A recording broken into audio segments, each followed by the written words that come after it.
Are you still up? Introduction. We live in challenging times. Markets have become more volatile. Governments are ever more regulatory and grasping over their citizens' wealth. It's time to review the laws of money. In such changing conditions, it's easy to lose sight of the fact that we live in a very abundant world, that the laws of money and flow are eternal and natural, that nothing has really changed. Abundance is our birthright. Here in this little book, I will reiterate the main laws and principles from my other books on abundance. The trick to money is having some, and life was never meant to be a struggle, and encapsulate them for a fast and easy listen. These are the laws of money. They serve to remind us how to align effortlessly with flow and abundance. Money is energy. Your life is energy. You are a physical body, a personality formed from a collection of memories. But what you are in the end is a feeling. That feeling has a spiritual identity. It is your soul. Money is also a feeling of wealth, security, flow, and success. Sometimes money can be a feeling of importance and specialness, a feeling of power. Throughout history, philosophers and great religious leaders have taught that there is a divine abundance which ebbs and flows through our lives, as the seasons do. We are loved and provided for. Money is just a symbol of the infinite goodness, the compassion that gave us life. We intrinsically know how to manage on the physical plane. The knowing is God-given and natural. In these pages I lay out the 10 commandments of money. This is not a rah-rah, up-and-at-'em, get-your-act-together book. Instead, we look at the psychological aspects of aligning to money. But you also find the deeper metaphysical secrets of abundance laid out here. The inner game, as some call it. They are the subtleties known only to some. Subtleties usually overlooked because they're not immediately obvious. We each have to search within to comprehend the ebb and flow of money in our lives. It's one of the great spiritual lessons of the earth plane. As our physical balance, love and compassion, interpersonal relationships, and the other experiences we collect in life. Money is important. First, because obviously we have to eat. Second, because as divine spirits, we get a free body, and we're spiritually required to take that body around the earth plane to collect life's experiences. Mobility is important. It grants you the wherewithal to delve deep within yourself, to pull out your true power. From that personal power flows all the money that you'll ever need. At the end of your life, with all its triumphs and all its beauty, you're just a collection of memories you managed to acquire. Those memories make up your spiritual identity, your soul, expressed as a sacred, infinite feeling. And that composite feeling, the story of your life, is the real you. It's eternal, for within it is the divine spark of God. Over the centuries, money has gotten a bad rap. It has been associated with corruption and the misuse of power. The perception grew that somehow the rich deprived the poor, and that if you became wealthy, you disconnected yourself from love, goodness, and the God force. This is not necessarily so. I genuinely believe you can be rich and spiritual, and that with your abundance you can create love and compassion, using your wealth to help others strengthen themselves so that they might also accumulate money. Each one spreading his or her wealth around so that everyone can collect the experiences they need to become proficient in life's ways, to become fully transcendent and wise. In John Randolph Price's wonderful little volume, The Abundance Book, he cleverly reminds us that all the philosophies and religious systems of the ancients included the concept of self-sufficiency, that the ideas of harmony, peace, and abundance are common to all cultures. Price quotes 9 excerpts from the Bible. Abundance affirmations such as, "Beloved, I wish above all things that thou mayest prosper, and thou shalt remember the Lord thy God, for it is he that giveth thee the power to get wealth. Most of us don't remember these. We only remember money is the root of all evil. But the actual quotation is, the love of money is the root of all evil. Money of itself is a symbol of appreciation, a gesture of goodwill and compassion. It's only the negative emotions around money that are evil, greed, avarice, an obsession with power, and so on. Money is neutral. It's only a solidified form of energy, light. And light, of course, is also neutral. It can illuminate a church or cast shadows in a torture chamber. In the early Christian era, the church sought to control people. The ideas of self-sufficiency and the oneness of all things was edited out of the scriptures and religious teachings. Self-empowerment and independence were considered threats to religious authority and the feudal control of common people. But times have changed. Price points out in his booklet that the transcendental movement has, in the period of just over 100 years or so, reclaimed the concept of abundance, harmony, and the oneness of life. It began with Ralph Waldo Emerson and the early Theosophists, and then on via Mary Baker Eddy, the founder of Christian Science, and those who formed the New Thought movement, each one helping to re-establish the spirituality of self-empowerment. John Randolph Price points out that the idea of spiritual empowerment of the individual was carried from tentative beginnings to a greater and greater acceptance, finally emerging as a great spiritual light. This has been carried through the decades into this century via important teachers like Charles and Myrtle Fillmore, Unity, Nona Brooks, Divine Science, and of course Ernest Holmes, Religious Science. It was these courageous forerunners who allowed the new Age of Enlightenment to take hold and new thought to pervade our modern societies. The ideas of self-sufficiency, abundance, and enlightenment are no longer threatening to many. People now realize that they are responsible for their own empowerment. They see that taking responsibility is a spiritual act. It allows each one the freedom to become more. For that to happen, people have to be brave, and they have to grasp the idea that they can control their lives. Accepting responsibility is an uncomfortable thing, for within that idea is the birth of the true individual. It's the only solution to our society's problems. Expecting someone else to fix our lives is silly. In the end, we need 6 billion individual fixes.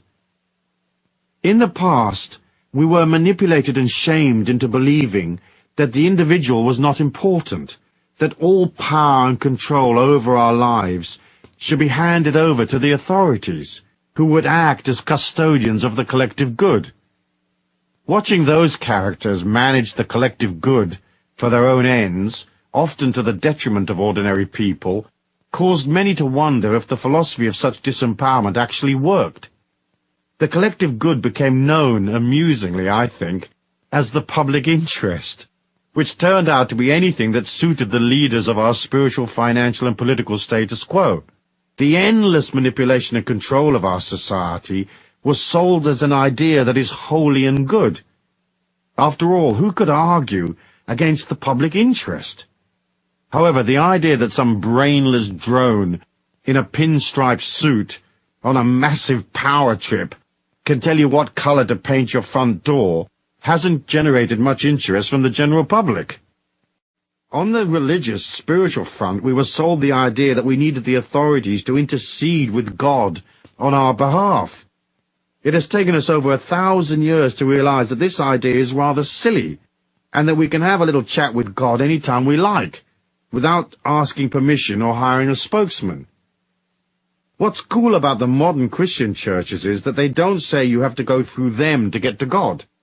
Instead, they teach people to empower themselves. Of course, the concept of taking responsibility and empowering yourself and granting yourself the freedom to guide your own spiritual destiny are radical ideas which are still taking shape. Look at our Western democracies.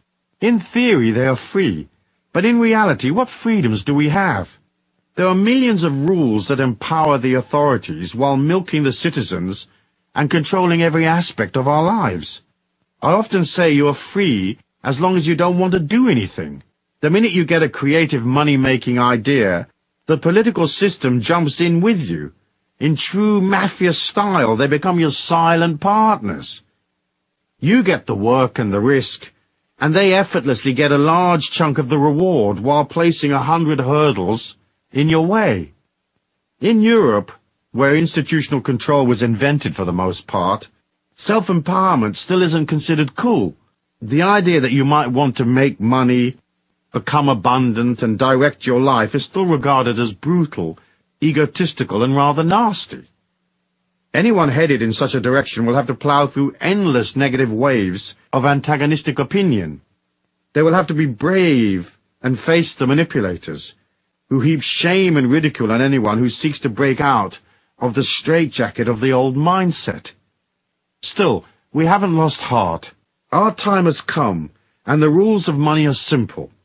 It's not too hard to quietly thread your way through the morass of nonsense, to still make it and become free. Millions of energetic people have done it, in spite of the system. The new idea is here. Control is very old-fashioned, and our societies will gradually change as people come to see that the old system just doesn't work.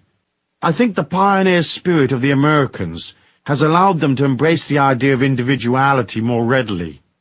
People there are more free. They're not so tied to the memory of ancient feudal systems. As a result, the new thought has gained ground in America, and individuals can strive for abundance, liberty, and mobility without feeling bad about it. People want to be free. They want to experience life to the full, without having to subjugate themselves to restrictive institutional controls. It stands to reason. Yet even in America, a push-pull process has been going on for 50 years between the old-style forces of control and the new ideas that seek to liberate. The advantage Americans have is that they aren't subjected to the shame inflicted on ordinary Europeans who seek self-empowerment and wealth. That fact allowed progressive religious leaders like Ernest Holmes to form Christian churches which taught self-empowerment. These progressive modern churches have radically changed the old ideas. They, more than anything else, have given birth to the Age of Enlightenment. Chuck in the hippies, flower power, and the New Age movement, and suddenly great swathes of the population are thinking differently. Each one is pushing up against the thought police, those who seek to disempower and impoverish us while controlling, marginalizing, and ridiculing alternative ideas. John Randolph Price says, "It is now estimated that at least 25% of America is involved in some measure with what is considered esoteric philosophy or New Thought religion. And right in the mainstream of this consciousness is the truth that God is boundless wealth, and as expressions of the infinite, we have an abundant inheritance." In the time frame of history, these ideas are brand new, and yet they have swept America like wildfire and spread from there across the Western world. The concept of abundance and self-reliance is being given a new image. Teachers have carried out the new idea, saying it's okay for individuals to take control of their lives, and wealth, when used sensibly, is spiritual, desirable, and above all, natural. That's not to say that poverty is necessarily unnatural, for some are born into difficult situations where they lack opportunity or education. Yet we can all rise, no matter how humble our origins, for money is energy, and generating energy requires nothing except enthusiasm.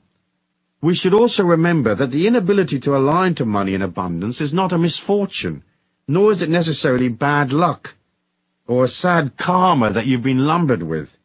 More often than not, a lack of money is the result of errors in the fine-tuning of the buttons and knobs that make up the real you and your grand plan.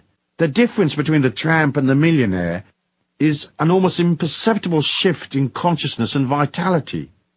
You too can make an upward shift simply and easily. You can learn to be more open and place yourself in the flow while learning the subtle laws of money and abundance so that life's opportunities come to you more naturally. It's all part of your spiritual journey. That is not to say that people who are very rich are necessarily very spiritual. Some are naturally adapted to the marketplace of life.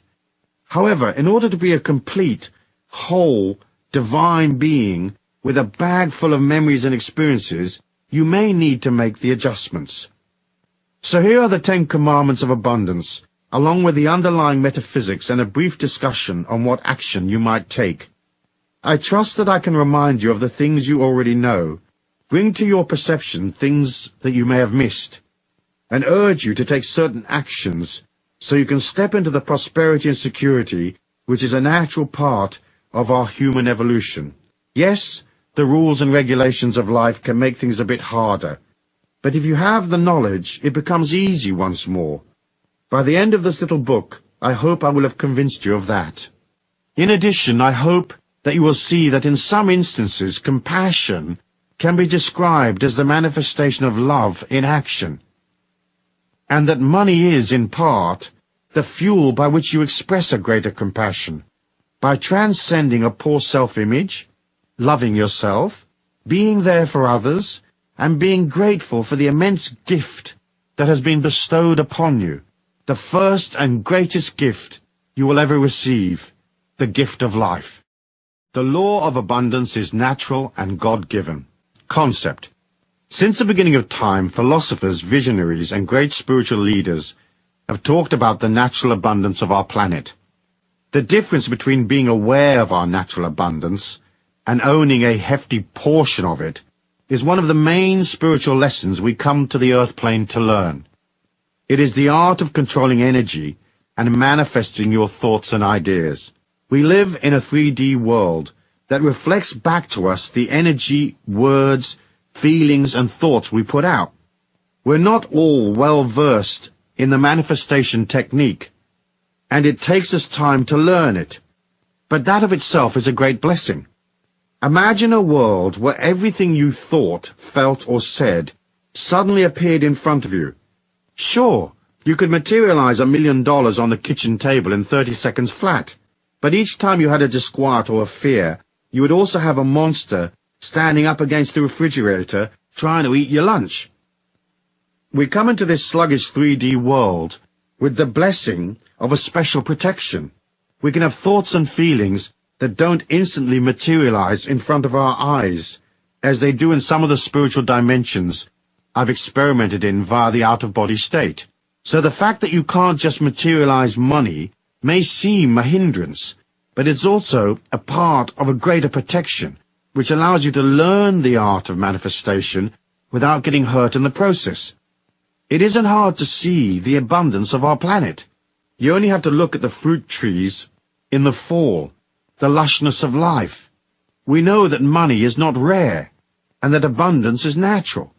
Buckminster Fuller calculated that if all the wealth of the world were divided equally among its citizens, each and every one of us would be a millionaire. It's natural, therefore, for everybody to be abundant. Our natural state is rich. The thing that gets in our way are the feelings of lack, despair, confusion, and the inability to master the marketplace of life. More often than not, we get in our own way by placing in our thinking obstacles, detrimental ideas, and strange resentments that we have to clamber over to get to the honeypot. I'm sure by the end of this book we will have sorted that out, and you'll remember what you already know, namely that life is energy, money is energy, and there's plenty of both. Start by reminding yourself that there's loads and loads of money around. Perhaps it sounds a bit silly, but you ought to begin every day by telling yourself there is no shortage of money.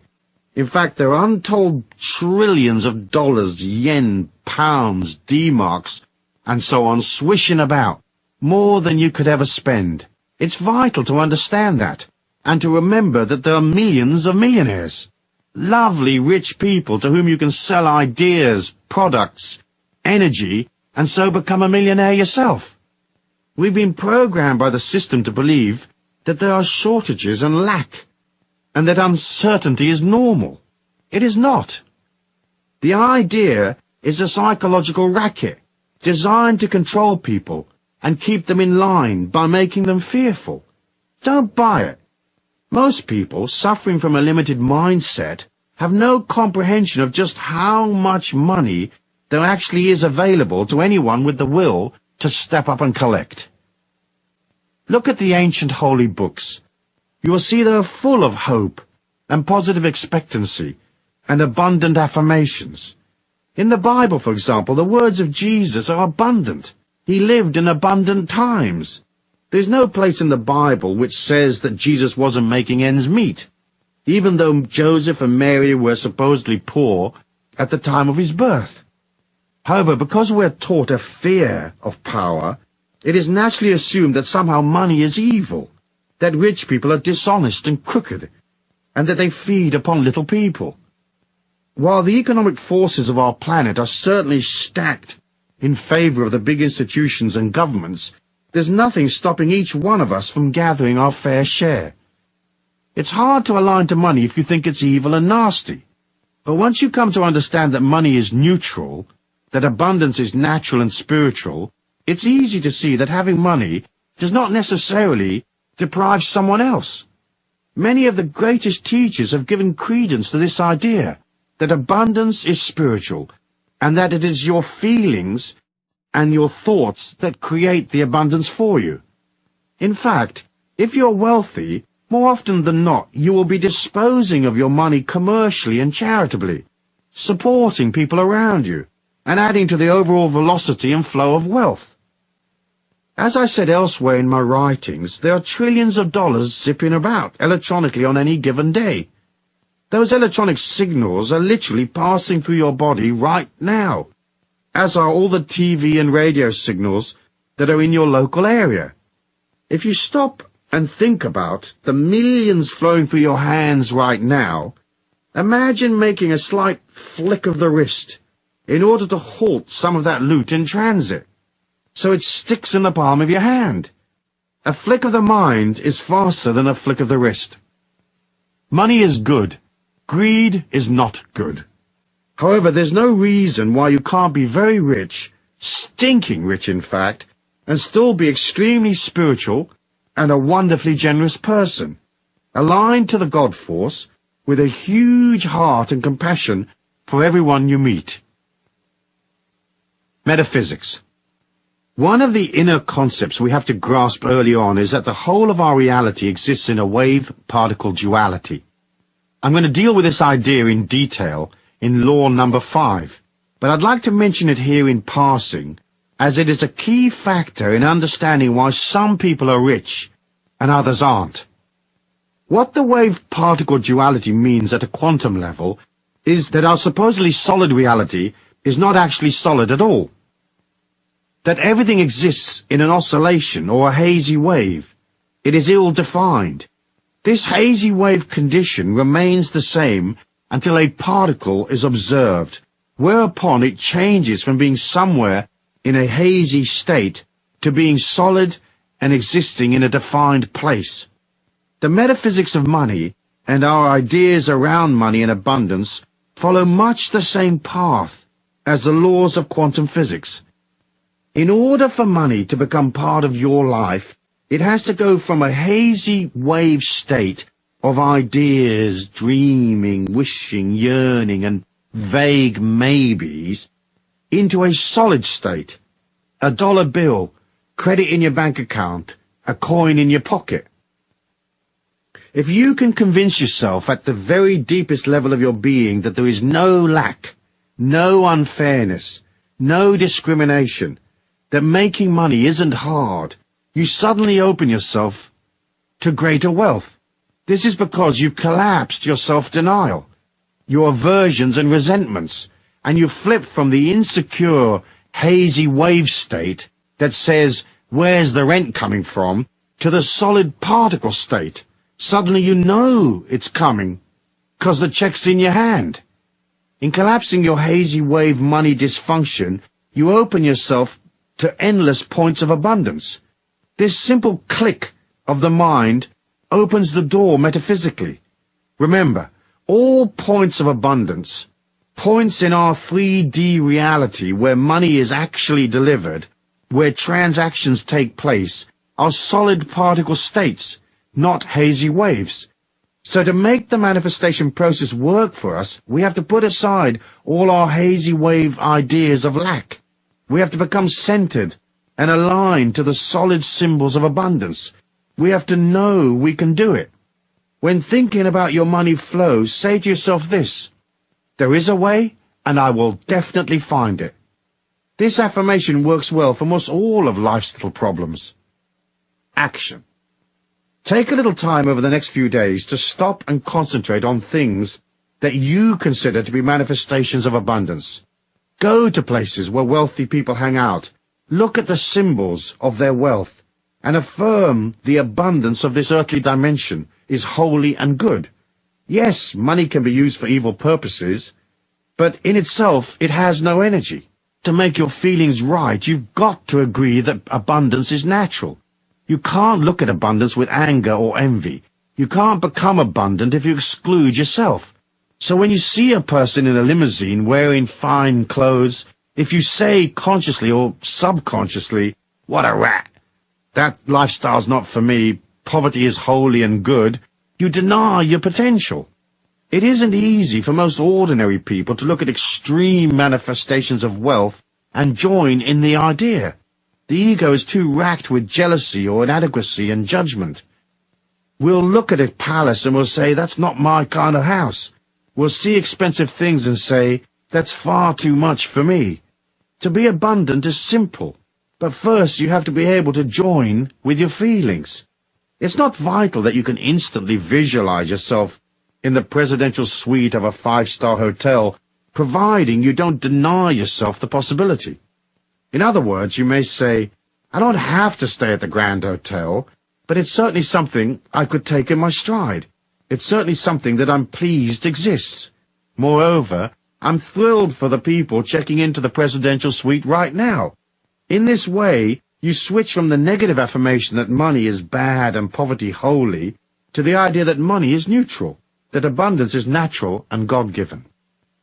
So, acknowledging abundance as a daily affirmation is a part of your disciplined action plan. Make a point of noticing the plum tree full of fruit. Gaze at fields of wheat. Meditate on the endless rows of vegetables at the supermarket.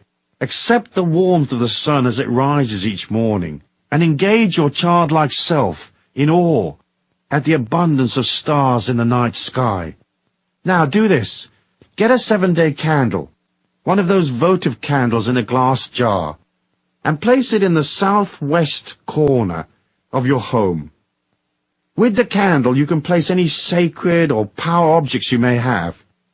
Next, you'll write a letter to the universe at large asking for a cash refund. I'll explain. In this lifetime, you've worked, and you've helped people, and you've loved and cared for them, and you've generated good energy, much of which you didn't get paid for because naturally you didn't expect to get paid for kindness. But you're entitled to a cash return for all that love and energy you put out. But only if you ask for it. So ask. Tell the universe, "Hey, I've done this and that, and I've worked diligently on myself, and I've helped others. And as money is only energy, and I've put out loads and loads of energy, I want a return of that energy, a refund, and I want it in cash and right away, or anyway, as soon as possible." Add a sentence that says you love and believe in yourself, that you love and believe in others, that you know the world is abundant, and that you feel worthy and entitled to your cash refund. Light the candle and put the letter with it. Then each day visit your sacred spot and ponder on the imminent arrival of your refund. Do this until your refund appears, restating your affirmations and replacing the candle each week for as long as is necessary. It's okay to leave these candles burning all the time. Just make sure it's in a safe place. Expect a surprise. You'll be amazed. When I did this exercise, I waited for a few weeks and then $30,000 dropped in my lap unexpectedly. Nice refund, I'm thinking. Chapter 2. The Law of Flow. Concept. Everyone can get their head around the idea that abundance flows. We watch it daily, flowing and not flowing. Here's the subtle trick to being in the flow. But first, let me remind you that a positive attitude goes almost without saying. The more you moan and affirm you don't have enough money, the more it slips from your grasp. Maddening, really. For when it slips away, that of itself becomes a negative affirmation of how unfair the system seems to be. Of course, it isn't unfair. It's just energy in motion, responding to feelings. To those that have, more shall be added, and to those who don't have, a chunk will be taken away. So the first rule of flow is to constantly tell your mind you are rich. There are many manifestations of wealth that aren't necessarily cash. Love, friendship, nature, sweet sensations, pleasing emotions, etc., etc. Rich is a way of viewing life. So tell yourself, I want to view the world with a kindly eye. I want to view it richly. Remember, your unconscious mind, the powerhouse of your soul, doesn't know if you're rich or not. If you tell it you're rich, it will accept that as gospel. You have to believe in luck and flow and goodness, even when cash-wise, things might be bloody awful.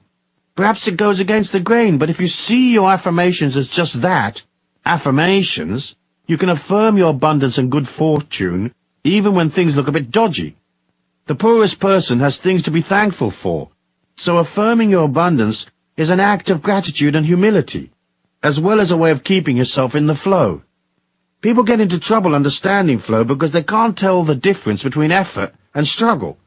So they'll get an idea and everything tells them it's not working, and yet they plug away, doggedly going through the agony of it all, because someplace back there somewhere, someone told them that whacking their head against the wall was an honourable way of conducting themselves. Not quite so. Struggle causes a lot of pain, because it involves a lot of negative emotion. Struggle is also very hard work.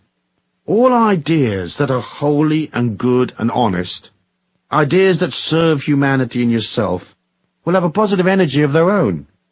When you head out to materialize a money-making plan, it will gather momentum. It's as if the universe at large leads you step by step, showing you the way. That's flow. You meet the right people. You sit in the right seat on the plane, and next to you is the very person you need to connect with. It's a wonderful thing watching flow in motion. We all know what it looks like when it's working. The trick is to be able to pull back when things aren't flowing. As I said in my little book, Life Was Never Meant to Be a Struggle, struggle is effort laced with emotion. As humans, we are required to exert effort to get things done. So if you're cycling up a hill delivering loaves of bread, you'll expend calories pedaling. Effort is natural. When one's energy expenditure gets wrapped in loads of negative emotion, that's when you flip to the unnatural, from effort to struggle. At that point, you should pull back and ask yourself loads of simple questions, questions that highlight silliness. Of course you need perseverance when times are tough, but perseverance mustn't trip you into negative emotion. That will destroy your dream real quick. So if things aren't flowing, watch the signs very carefully. What little adjustments can you make to get things moving? Is your plan realistic? Do you have the wherewithal to pull it off? Are you missing some component? If you're missing a piece of the jigsaw, what does that piece look like? Is the piece inside you, or where will you get the bit you need? It's okay to go up the path a little way, only to discover it's not right for you. As long as you realize when things aren't working, and pull back. The trick is to evaluate and ask yourself, is this a stupid idea or not? Am I going about it arse backwards or what? Do I need this suffering, or is my suffering voluntary? Remember, it's not a defeat to pull back when things aren't right. You can always wait for things to change. The fool plugs away regardless of the signs. If you are aware, you'll pull back, or perhaps continue slowly forward, watching carefully, making adjustments as you go. Remember, don't be impatient. Things always take longer to materialize than you think they will. That's because our minds can move faster than the 3D reality in which we all exist. Also, it's okay to make mistakes. It's okay to fail sometimes. See these as mini-seminars you attend to teach you the tricks of life. Of course, the main trick is to be flexible and easygoing and light-hearted, and to learn, learn, learn. Life's a seminar. We learn by stuffing it up. So be kind to yourself. Although flow often seems a form of magic, it actually stems initially from order and planning. It's much easier to experience a great good fortune when you're organized and ready and able to receive the abundance due to you. So ask yourself, am I ready? If someone shows up right now with my special opportunity, can I respond? Am I flexible? Can I move and go in an instant? Flow is energy in motion. So you have to become the embodiment of energy in motion, i.e. flexible, fluid, and fast on your feet. In passing, let's look at risk and reward. To make money, you will have to take risks, even if it's just your time on the line. The key to risk-taking is knowledge. For example, gambling is betting on an unknown outcome. Investing is betting on known possibilities. The difference is knowledge and the quality of your information. So when the amateur blackjack player is pitching his money on the run of the cards, he's gambling. But the professional card player has knowledge and additional information. He can count cards as they come past and make informed decisions about what is to happen next. He's not gambling. He's investing his money in a planned and reasonable way on what might seem to others a random outcome. His knowledge and ability change the random nature of the game into one of near certainty. He is not struggling, he's working, just as the croupier and cocktail waitress are working. So struggle can be avoided by collecting information, lots of it, learning and watching and topping up on your game of life. Moving through life with ability and knowledge, you go from gambling on life to investing in life. We all have to accept risk. Crossing the street is a risk, just one we're used to. The trick is to have enough information so that you're betting on outcomes that are almost certain. When the outcome isn't certain, you ought to design your involvement to ensure there's an easy and inexpensive escape route. Remember, as I've said before elsewhere, never go into anything without figuring out where the exit is. Never commit until you have to, and not until you have enough information. Try to make sure there's a back door to whatever commitment you make, unless, of course, you're very, very sure of your involvement.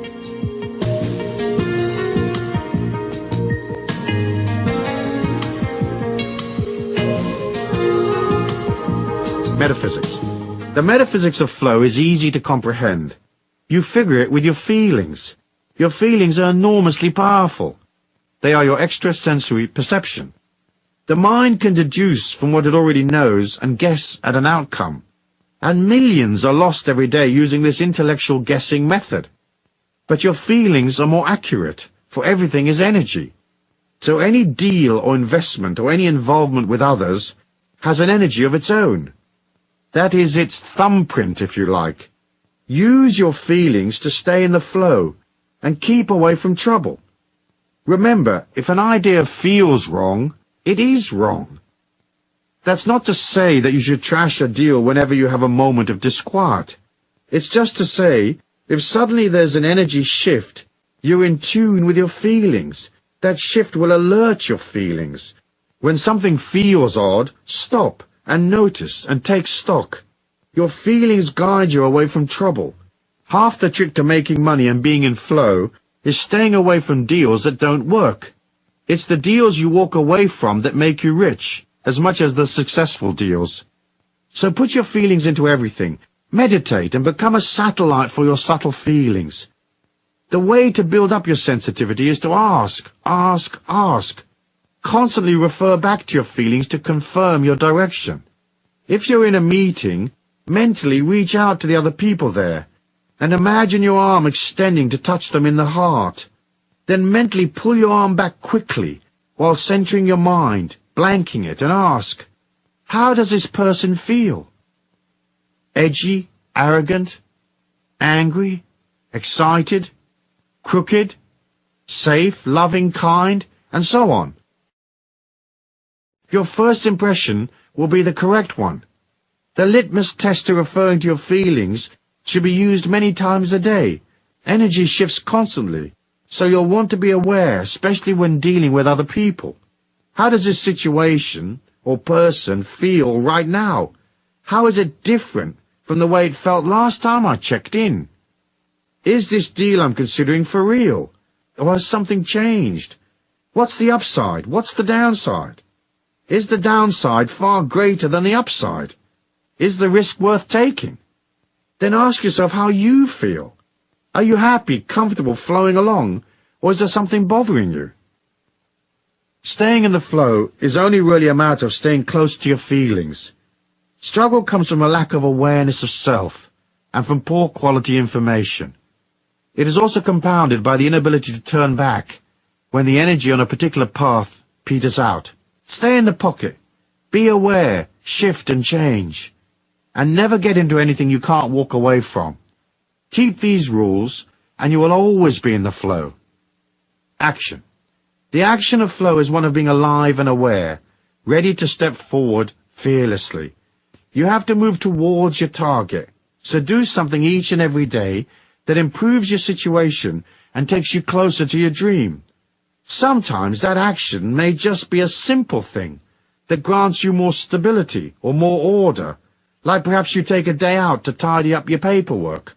Order of itself is a positive thing, is it not? Rarely do opportunities find you. Usually you have to be moving towards them. So heighten your ability to stay in the flow by heading out, talking to people, making contacts, stepping out from where it's safe and cozy, pushing against your comfort zones, reaching out. That's how the faucet of flow is turned on, by generating energy each day so that the universe at large can engage its magnificent laws and deliver to you even more energy. Try this. As well as moving towards your goals physically, through action, say, simultaneously clear a path on an inner level by blowing love and light out ahead of you. For example, if there's a person in your way, your boss say, start every morning by sitting quietly and seeing her or him in your mind's eye.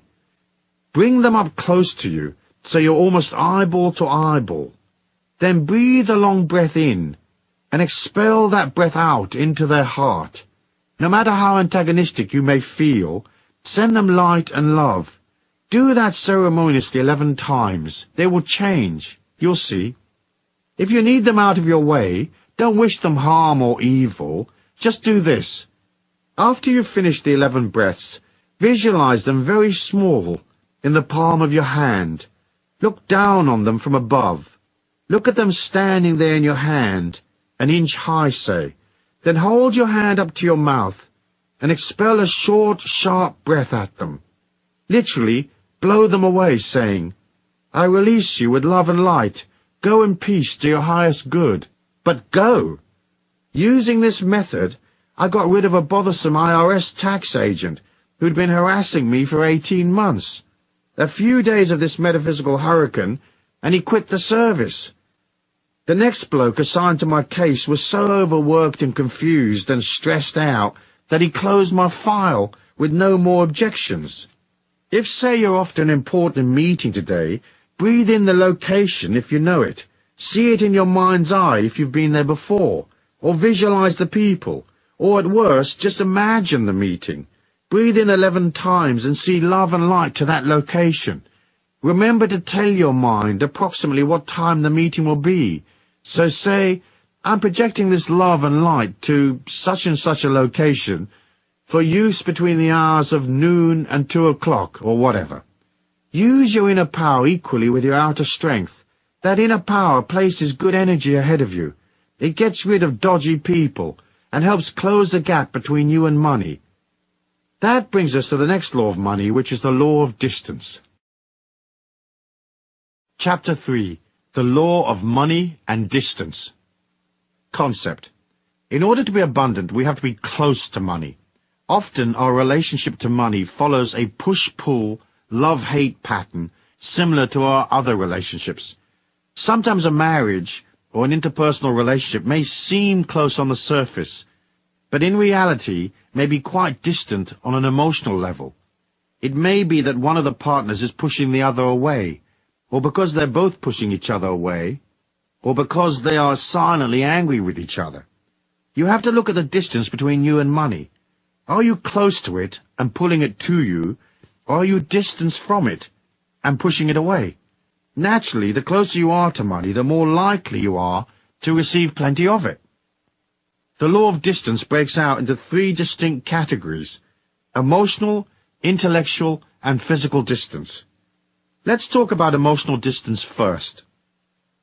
If you have subconsciously established an emotional distance from money over the years, and if that distance is embedded deep in your mind, an anti-money veneer develops around you like a rhino's skin. It's a bubble of energy that disempowers you, denying you access to the green stuff. In a weird way, the anti-money veneer is trying to protect you from getting money. It establishes itself over the years. It's partly due to the anti-money feelings you hold, as discussed previously, but mostly it's sustained by what you feel about yourself. I'll deal with that in more detail when I talk about money and love in law number 10, but one example is self-hate. If you don't respect yourself, it's hard for people to grant you worth, so people will always undervalue you. If, say, you've always felt yourself to be an outcast, you may exclude yourself from the marketplace of life because you've excluded yourself socially. You may find you're always too late for the real money. You just missed the boat because your energy isn't inclusive enough. Not being able to include yourself, you find a subtle way to deny yourself the very thing you want. Meanwhile, you may still act out the chase, trying for the deal but not quite making it. This way you can feel okay about your efforts. You can kid yourself you tried real hard, but deep down you had your inner sabotage program ready to kick in. It's the mind's way of falsely endorsing itself, saying, I tried hard, so I must be righteous and good. And I've only just missed. What bad luck. It's not my fault. You see yourself as an honorable struggler, denied through no fault of your own. Many believe that asking for money is unholy or wrong. Most won't even admit they want the money that they're asking for. Weird. Our society is pre-programmed to keep us all poor. We don't have to ask for oxygen, and money is a type of oxygen. You can't operate out of, if I don't breathe, will you love me? If I don't charge you, will you consider me holy and good and a nice person? Will you accept me? If asking is an issue for you, practice, practice, practice. Start at the bathroom mirror. Imagine your customers, boss, whoever, there in front of you. Imagine them asking you, how much do I owe you? And see yourself smiling as you pause to mentally double your prices. And listen while you say unashamedly, $30,000, thank you. See your hand out, waiting to receive your self-worth in the solid particle form. Once you realize that the emotional distance between you and money might have occurred because you acted against yourself in the past, disempowering your chances, establishing a distance between you and money, you can fairly easily click your mind and start including yourself. A good thing to do as part of your abundance affirmation is to include yourself in socially. Go to the street party, show up at the dance, attend church, seek people out, and make it a discipline to include yourself. Remember, the more people you know, the easier it is to make money. People are the custodians of the planet's wealth. Knowing people is almost as good as cash in the bank. If you've created an emotional distance between you and money in the past, take a moment to ponder on what those emotions might be. Write them down and really look at them. See where they came from. Then realize that all you have to do is change your mind and act out that change by sidling up to where the moolah is. At the same time, you have to work on how the bubble of anti-money protection built up around you. Some of it is shame, as I said, but most of it is suppressed anger. Once you identify what feelings you've suppressed, you can start owning them. Once you realize you're angry, you can release it. Whack the cushions with a bat. Rant and scream and shout. Release the anger, saying, I'm angry because I'm not getting paid as much as I'm really worth. Let it go. You can change the situation later and put up your prices, but first you must release the emotion. You can't get a pay rise when you're angry. People will react to the negative energy and will resist you. They'll perceive consciously or subliminally that you don't love yourself, so why should they acknowledge you? They may even try to cut your money because they see you are devaluing yourself. Write down on a scrap of paper what it is that irritates you or frustrates you, the things that make you angry about money and the way it flows into your life. If you perceive that a certain person is blocking your access to money, include them on your list. Try to be honest with yourself. Telling yourself little fibs and being covert with yourself is partly how you establish the distance in the first place. Truth may be uncomfortable in the short term, but it's preferable to the long-term frustration, anger, and struggle that comes from a lack of awareness, especially if you have to sustain a lot of half-truths or lies. Say, for example, you tell yourself you're working hard, but you know that you're mostly doing busy work and avoiding the difficult stuff, and that you're loading up in actions that look good but get you nothing. If this is so, you might get very pissed off by your lack of results, without being aware that you're acting as a terrorist against yourself, sabotaging your bottom line. Once you're honest, you can make adjustments. If, say, you've kidded yourself you're brilliant at what you do, when in fact your performance is sloppy and inferior, it limits your ability to get to the truth and really improve. Usually you'll claim that your lack is because of some outside force, luck or whatever. Most people you meet are fairly useless at what they do. You know that because you see it every day. Now, this sloppiness of attitude, this laziness and lack of effort does not necessarily apply to you, but we can all evaluate and improve, can we not? On the other hand, you might have created an emotional distance between you and money because you've capped what you will give. So you might eke out your energy, limiting what you will provide or do for others, while expecting the universe at large to dollop great quantities of goodness upon you effortlessly. You have to be ready to serve and to give. You don't have to give money away necessarily, especially if you don't have much, but you do have to give of your heart. You have to be emotionally generous and willing and open, and not tight-assed and closed. If you expect the universe at large to increase your income 10 times, it's hard for that to happen if your heart is closed and you are no bigger as a person than you were before. It's simple to comprehend. Big heart, big money. Little heart, little money. And lots of rip-offs and missed opportunities. Deals that go sour, ad infinitum. Easy peasy lemon squeezy. Anyone can work that out.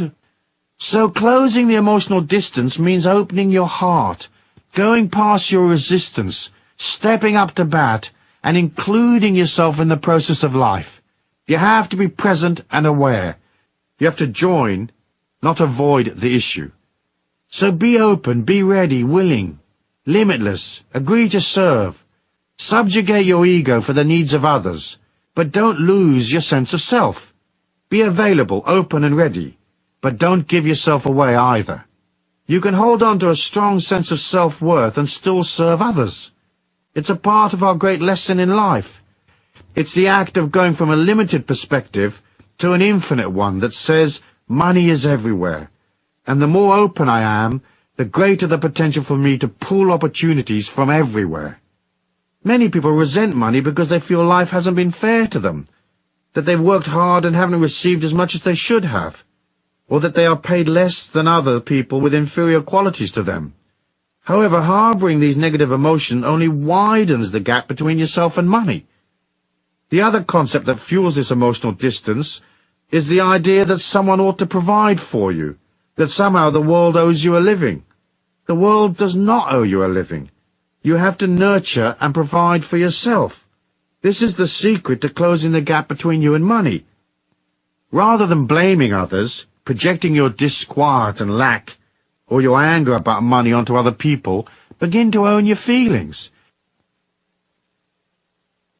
The intellectual distance between us and money usually results from a lack of understanding or knowledge.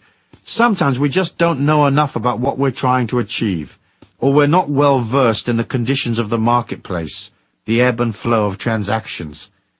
It boggles my mind the way many go into deals without knowing the people concerned, having little information to guide them, or they accept on face value the information presented without checking to see if it's accurate or not.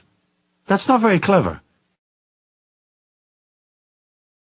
Another important thing is that many people never bother to learn their job or trade. Knowledge is power. The more knowledge, expertise, and connections you have, the easier it is for you to make a profit at the game of your choice. So if you're a commodity trader, for example, and you specialize in pork bellies, you're in a worldwide casino that's betting on the ups and downs of pork belly prices. You should be up to date on what's happening at the piggery. You should be well connected with institutions in the trade and in the flow of information. And you should know how to get hold of information independently and quickly. It's difficult to compete against a casino that is better informed and better financed than you are. To survive in the commodities market, you need as much expertise as possible and a good dollop of luck. Most people lose. You're up against the pros. And although you might have a hunch and hit a winner from time to time, in the end the odds are stacked against you, unless you know things that others don't know. They say the way to get a small fortune in commodities is to start with a very large fortune. In other words, the market is designed to part you from your money. Ask yourself, do I have enough information about the marketplace and/or the particular area of creativity I want to be involved in? Am I a long way from the flow of information, an amateur in a professional's world? Or am I ready and up to bat? Maybe all you need to experience real abundance is to improve your knowledge and close the intellectual distance. In passing, let me mention another thing that can cause intellectual distance between you and money. There are a lot of money snobs out there, people who believe money is beneath them, that it's not stylish or proper to go for the cash. They are elitists at heart, so they seek to elevate themselves above the concerns of common people by feigning a disregard for the things that concern ordinary folk, like earning a living and turning a buck. Sometimes this elitism is a social class thing. Sometimes it's a form of spiritual elitism, where a person feels themselves far too holy-moly to be dealing with the trappings of the real world. Don't be a money snob, unless of course you've inherited millions. Then you can do what you like. The rest of us have to deal with life day to day, and money is a part of taking responsibility and accepting the system. You might as well enroll for the seminar and get it right, quick. That's the most pleasing way. It takes you to harmony and well-being and a stress-free existence via the shortest route. The matter of physical distance is simple to comprehend. Certain industries are located in certain places in the world. If you're a long way from where the action is, you may want to consider closing the gap. For example, if you want to make it big in movies, you more or less have got to be in New York or LA. It's pointless being in Arkansas if you want to be in films. Closing the physical distance is a matter of showing up in the marketplace, becoming a face that people know, demonstrating your expertise, and getting into the loop where the movers and shakers are. People who could bestow great opportunities upon you, perhaps hire you or give you a contract, aren't scouring the distant hills for talent. They're in the flow. The people they know and socialize with are also in the business, and they're communicating with those who made the effort to show up and declare themselves in the loop. So to make it, you have to go beyond your resistance, your shyness or inhibition, and head into the marketplace. It doesn't matter if you're not ready. If, say, you're a composer of pop music and you haven't got all your songs and demos together, you've still got to declare yourself in. It's a physical, emotional, intellectual declaration. You have to know what you're doing and be aware of which record companies are buying what acts, who's up and who's down, what's happening and what isn't. It's also a physical declaration of saying, I'm going to go past my shyness. I'm going to make the connections and enter the loop, because knowing people is a very big part of closing in on my dream. I'm going to appear and play my songs in clubs. I'm going to put out demos. I'm going to become a commodity. Sooner or later I'll be noticed, and a great prize will descend upon me. Metaphysics. The metaphysics of distance are connected to the subtle bioelectric energy field, the etheric, that surrounds you. It is a map of your feelings. When you are a long way from money, emotionally, intellectually, or physically, your subtle energy will lean forward towards the few money sources that you do have. It will lean against people, begging for opportunities, begging for life to cut you some slack, or begging for a miracle to cover your phone bill. Your subtle energy becomes sloppy because you're leaning away from your power, towards what you perceive as the lifeboat. When you're solid, when you're taking action, working on yourself, your etheric is strong and powerful. It's not leaning up against life, trying to pillage it. It is standing straight, saying, I'm working on myself, collecting knowledge, processing my feelings, improving my performance. I've brought myself to the marketplace, and I am at peace with myself. I know money flows. I know fantastic opportunities are available to me. I don't have to lean against people. I can wait, watch, and pick my moment. I'm not whining and begging, globbing on to people like some sort of sticky goop, hoping they will elevate me or cut me a special deal. In the metaphysics of distance, you don't lean up against what you want, because in doing so you push it away. Stand straight, nurture yourself, crown yourself king or queen, and work on things that are practical, things that endorse and help you. Action. It's a simple thing to sit in meditation and differentiate between your intellectual attitude to money and your deep inner feelings. Most people would like to have some more of it, but you have to ask yourself if there's a contradiction between what you say you want, hey, I want more abundance in my life, and what you actually feel. Closing the emotional distance is a matter of deciding or looking at what your deep inner core beliefs are about money. How will you emotionally get off the island of lack and row yourself over to the mainland where the market is bustling with activity and cash is flowing? In a moment of quiet, write down a list of those feelings and attitudes you have about abundance. Be aware of any non-actions that have distanced you from money. Try to discover your core beliefs. Who are you? What would make you happy? What's real and possible and fun? And what's just the ego's disquiet? Delve deep within and ponder. Pondering is good medicine. Discovering what you really want saves you endless confusion and wasted energy. Use your feelings to differentiate between vague yearnings of the ego and your deep innermost desires and needs. In this way, you will eliminate blocks and highlight any contradictions that may exist. For example, many would like to be millionaires, but subconsciously they know that making millions often takes lots of effort, and with that comes a lot of stress.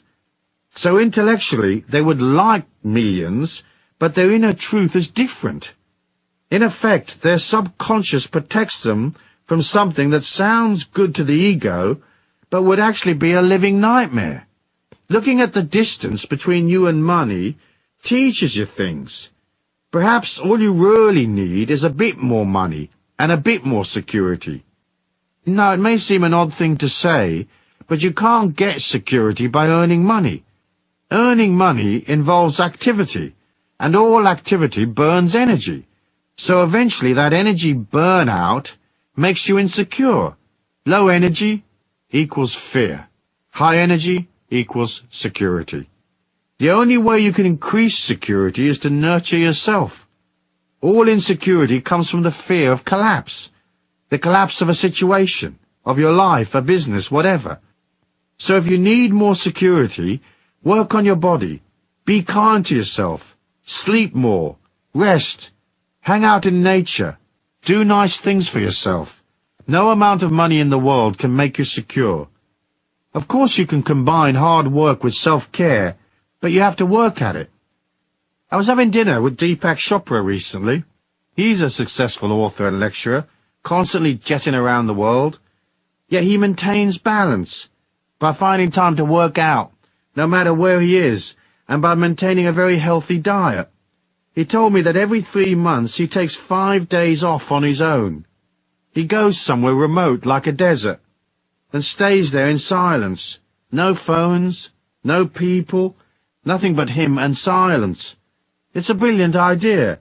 He rebuilds his energy by pulling back, and then he's ready to zip around for another 3 months.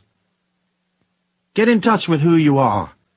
See what motivations are real, and which ones come just from the intellect and ego. Perhaps you don't really need the aggro of piles and piles of activity and responsibility. Perhaps all you need is a carefree life, with some good creativity, loads of friends, and plenty of fun and games. In the end, you must both take care of the inner spiritual self and satisfy the many needs of the outer self. It's a balancing act, like everything is a balancing act. If you look within and discover that making piles of money is your thing, but worry about the contradiction that may exist within you, don't despair. It's easy to change the subconscious. You just tell it that you've decided to change. You can easily rewrite your subconscious mind. You just keep telling it something different. You may have to do so over a period of days and weeks, but it's simple to agree to change your mind. It's also easy to see that abundance comes from closing all of the gaps. That idea of itself gives one a lot of hope and determination for the future. Of course, it's not just the emotional, intellectual, and physical gaps between you and money. The real gap is always between what you think you want and what you actually want. Deep down. Once you arrive at the truth, deep within, you've come home spiritually. You've returned to the source, where your divinity exists. In there you will find the truth, the meaning of life, and you'll see what it is that you want to do, what you want to offer the world in this lifetime. It's there in the deepest recesses that you find your connection to all things. From that stems a sense of immortality, and from that comes security. Bingo! Meanwhile, you could probably use more cash, so as a part of your action plan, do this. Get your checkbook out and write yourself a nice fat check, payable to you and post-dated. Then pin it up on your fridge or bulletin board and look at it from time to time. A friend of mine who opened a shop wrote herself a check for 10 million Australian dollars and post-dated it 5 years. Her shops did well, and she probably had a few million when a company proposed that she franchise her stores. The deal was worth about 7 million. The franchise deal came in with just a few days of the 5 years left. In the end, she decided that she was into creativity, not accountants and lawyers and all the stress that comes with a deal like that. So she didn't follow through. But she was satisfied, though, because the universe did provide for her check to be made good, even though she didn't take the potential 7 million on offer, which would have given her a total of 10 million. I'm sure she'll get to her 10 million in the end. She'll just go about it in a less stressful way, a way that suits her creativity. Chapter 4. The Spiritual Law of Supply and Demand. Concept. Money is important because it is a symbol of your mastery and comprehension of life's great journey. You don't have to become rich, but you do have to have your money trips under control. Commercially, the law of supply and demand states that if there is more demand than supply, prices go up, and if there's an oversupply and less demand, prices go down. But there are other aspects to supply and demand which are less traditional. To make money, you have to deliver your energy in some form to satisfy a demand that is out there. And if what you're selling is energy, charisma, and enthusiasm, there is no competition, because most others are selling things that are lifeless, loveless, and dull. So your stuff, your service, your creativity, whatever, will always be different, unique and desirable, because you will imbue it with energy, the God force, love and caring. It will excite people and bring them to life. It will carry within it the energy of the part of you that joined, the aspect of you that celebrates life, laughs and is carefree, the part of you that honors humanity. It may just be a garden chair that you're selling, but your garden chair will radiate with light and love. It will be so lovely you could place it at the head of the round table, and no one would think it odd, as your chair is a beacon of light. Energy is easy to sell. Everyone is into it. It helps them feel special, looked after and secure. Once you imbue your life, your products and so on, with energy, you will see that the law of supply and demand no longer applies. It only relates to the tick-tock world we see around us. It does not apply once you understand the trick of projecting energy into your money-making activities. To properly comprehend this idea, you first have to make a subtle ego shift in your mind. You have to switch from focusing on yourself, what do I need, who will supply my demands, what will I eat, who will give me the things I want, and you have to concentrate instead on the needs of others. This doesn't mean that you have to become a charity worker or disempower yourself financially. It's more a way of saying your needs will be met once you find a way of projecting energy and fulfilling somebody else's need. That is self-empowerment. Hoping someone will fix it for you is disempowerment, because a satisfactory outcome always lies beyond your control, subject to the whims of others. So switch your focus to, how will I fulfill somebody else's needs today, and get paid in the process? There is no way of making money on this planet other than by fulfilling people's needs. It's just an ego shift. First you concentrate on serving others, and in that way you serve yourself. There are more than 5 billion people on this planet, and every day of the week each one needs, say, 100 different things. There are trillions of demands that need satisfying. So rather than look at supply and demand from a position of insecurity and lack, you can see it from the other side of the coin. There is a perpetual oversupply of demand. If you can't give people one thing imbued with an energy that shines like crazy, you sure as hell can find something else they'll want. When you're selling energy, you're selling light, so your possibilities are infinite. What will you supply? The things that humans buy come in 3 categories. They buy services, knowledge, or products. Nothing else. You can raise your energy, you can change your consciousness, you can align to the divine abundance in all life, but when people are attracted to what you are, you have to have a knowledge, a service, or a product to sell them. Simple, really. By concentrating on what people need, you become abundant. When you look at the marketplace of life, isn't it true that so many products don't work? How many restaurants have you eaten in that are not clean or customer-oriented? How many businesses exist just to screw people, rather than to love them and satisfy their needs?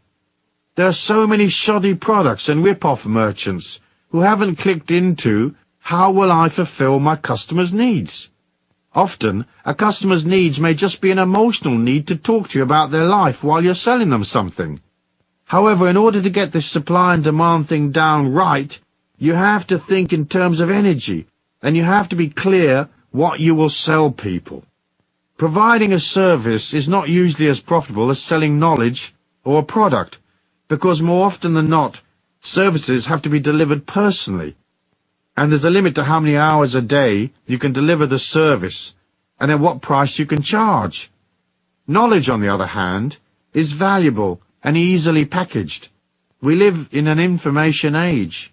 There are hundreds of ways of packaging knowledge. What you deliver in the form of knowledge does not have to be way out.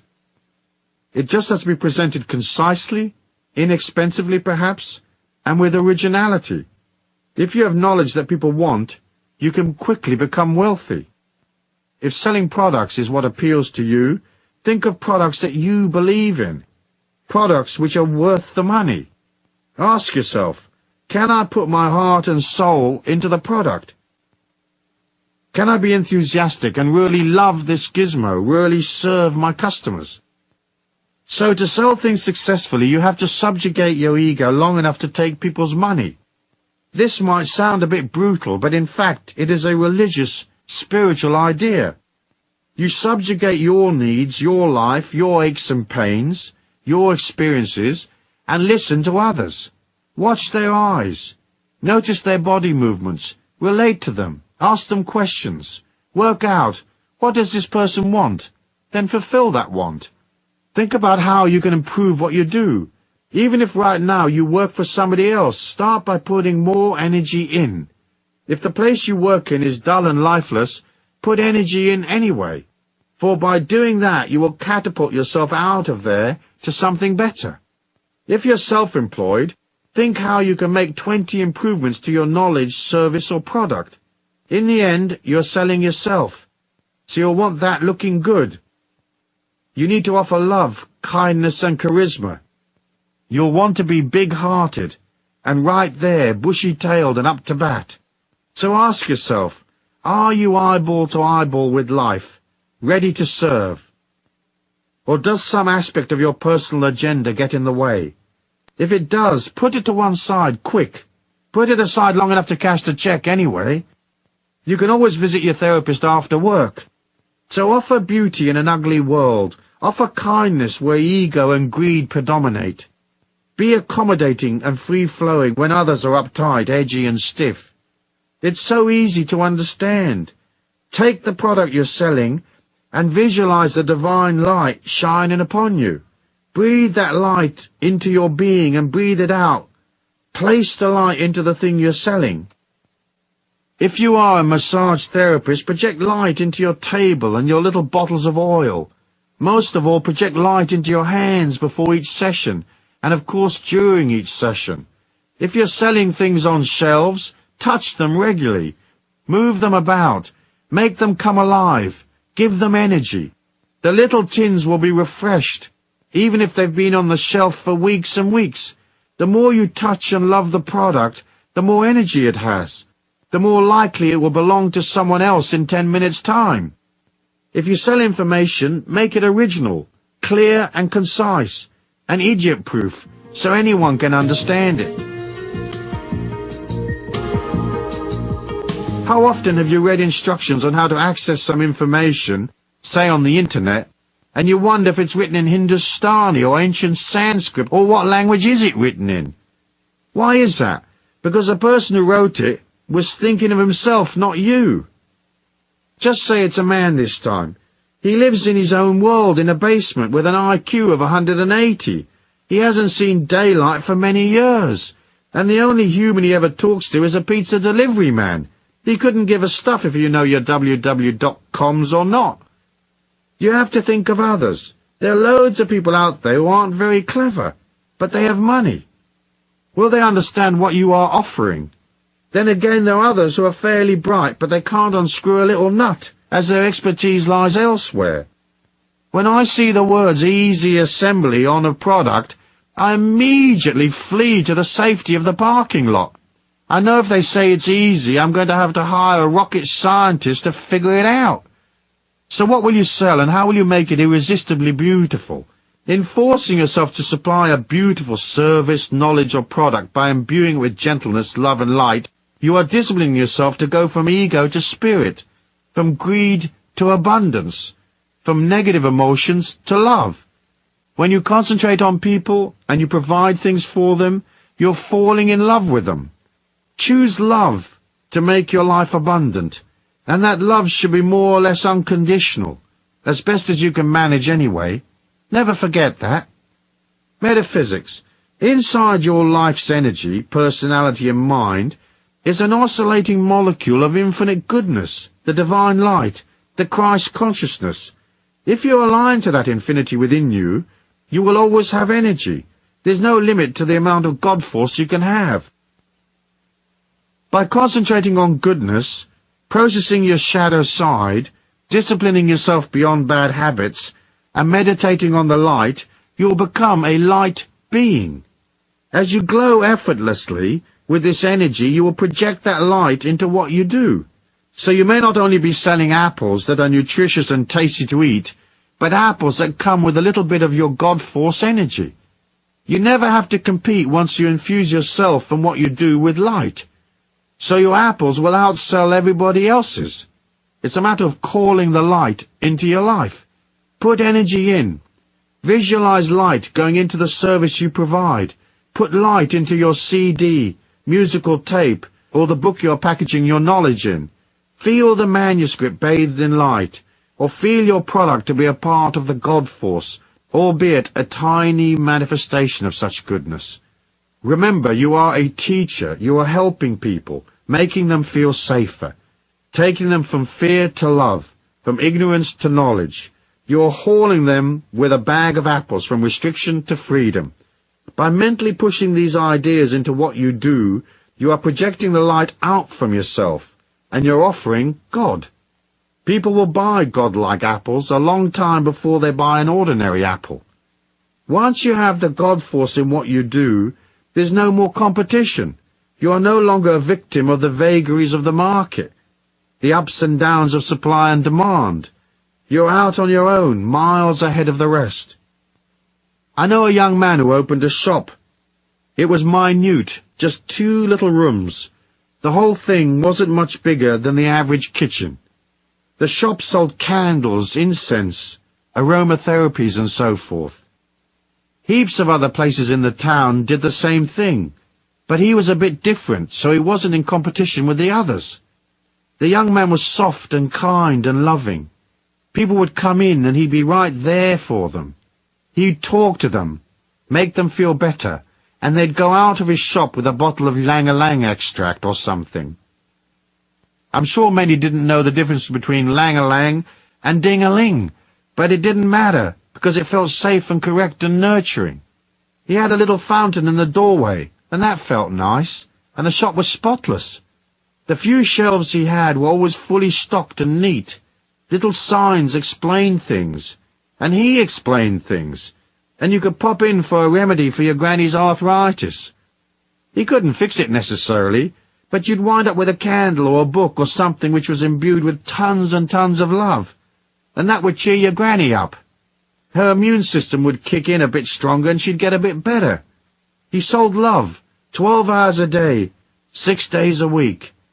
He was humble and kind and soft-spoken. And if he had an ego, it certainly wasn't around during working hours. People loved him. They flocked to his shop. After several years of selling love in little packages, he sold the shop for over $500,000, an astounding price for a few hundred square feet of shop.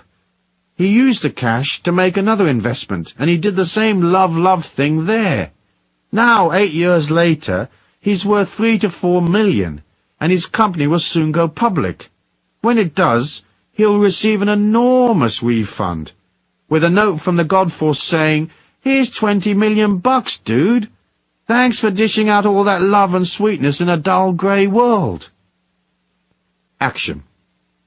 Get a piece of paper and write down the services, knowledge, or products you are familiar with, the things you are already doing. Then write another list of things you might be interested in delivering to people. Having honed down your lists, look at your products, services, and packaged information, then analyze what other people have done in these fields. Ask yourself, is this other product exciting?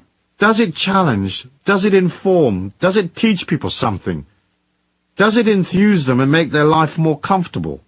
Does it help them to be sexier or more beautiful? What is in this product that has value, and how could it be improved? Perhaps you could take a very ordinary product that everybody is familiar with and add a little something that makes it absolutely irresistible. Look at your commercial life so far. What have you sold? Let's say you've always sold your labor, and you're working for someone at present. What can you do to put more energy into the labor you provide? You might say, I get paid the same amount of money whether I put more energy in or not. But this is not the point. If you energize yourself in your work, you'll find that 1, the job becomes more fun to do, 2, you are more likely to be promoted or given a raise, and 3, you lift your energy so high that you go beyond the job and hop perhaps to another corporation that pays you twice as much. And you do this by arriving a little earlier, staying a little later, improving your efficiency, and making an effort to relate emotionally to the people around you. It's good to practice putting energy in right now, no matter how dull the current situation. Later in life, that energy will become cash in the bank, or abundance, or wonderfulness of one kind or another. Under the metaphysical laws of supply and demand, you should not limit how much you're going to put out. You don't have to let the world use you, but you have to give because you want to receive. To start by giving, give of your attention and concentration, give of your love, give of your energy. Don't destroy yourself with negative feelings towards other people. If you can't love them, be neutral. Be enthusiastic, be open, be up there for it.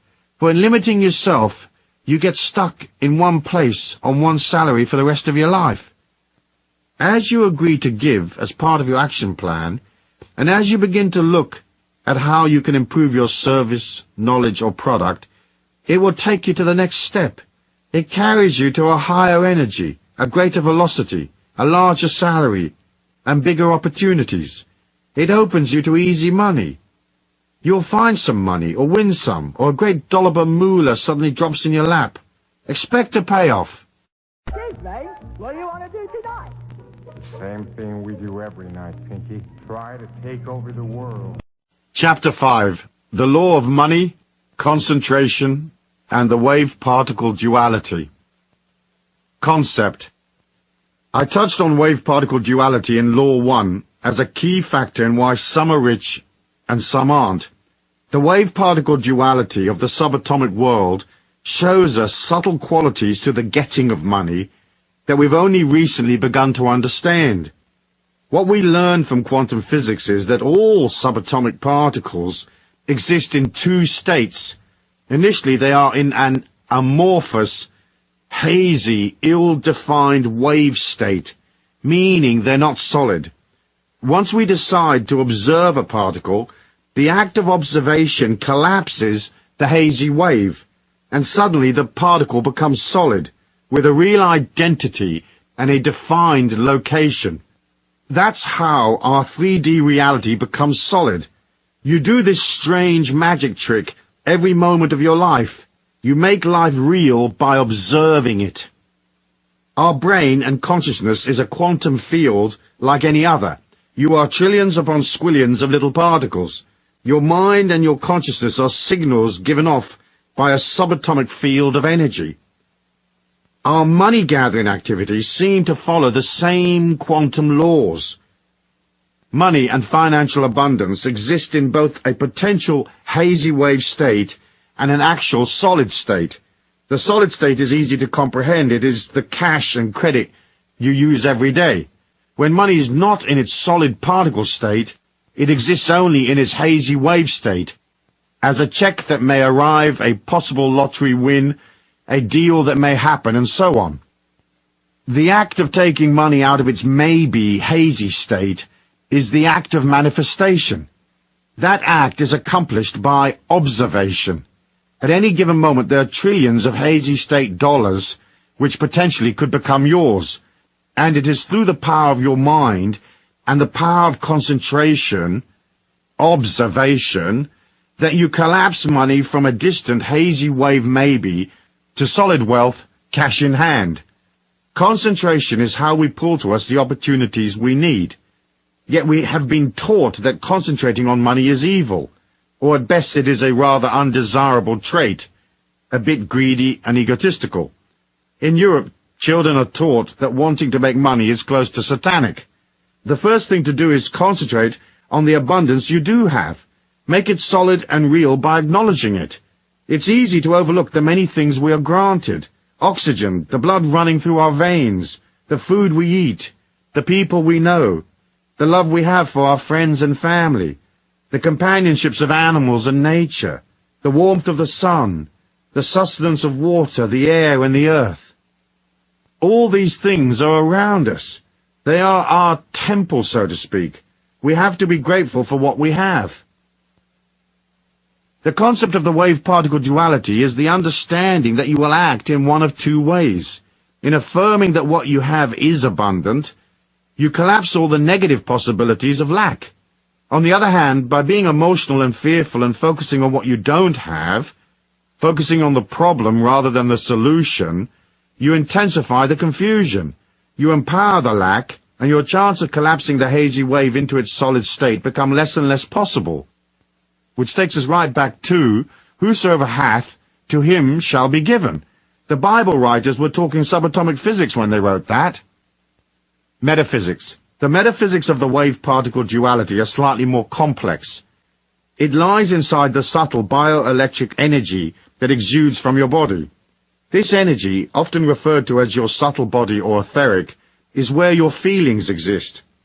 As I said before, you are a feeling, and that feeling, or thumbprint of what you are, is inside the etheric. So part of transforming the way you handle your life, not just from the point of view of abundance, but your personal power as well, involves developing a solidity inside that bioelectric etheric field. This consolidation of power can come about in many different ways. One of the fastest ways to raise your energy is to be more disciplined, to take time out to exercise, eat well, meditate, pray, take time to develop order, and time to establish a positive expectancy, to see your life flowing. All these things will raise your energy, but more than anything else, you have to begin to oscillate at a higher level. Oscillating at a higher level is opening yourself up to the light and the abundance of the God force that is in all things. So enter a meditative state and feel the light moving through your subtle body. Keep your meditation simple. See the light coming into your heart chakra, into your throat, and then on up into the center of your forehead. Feel the light streaming down through the crown at the top of your head.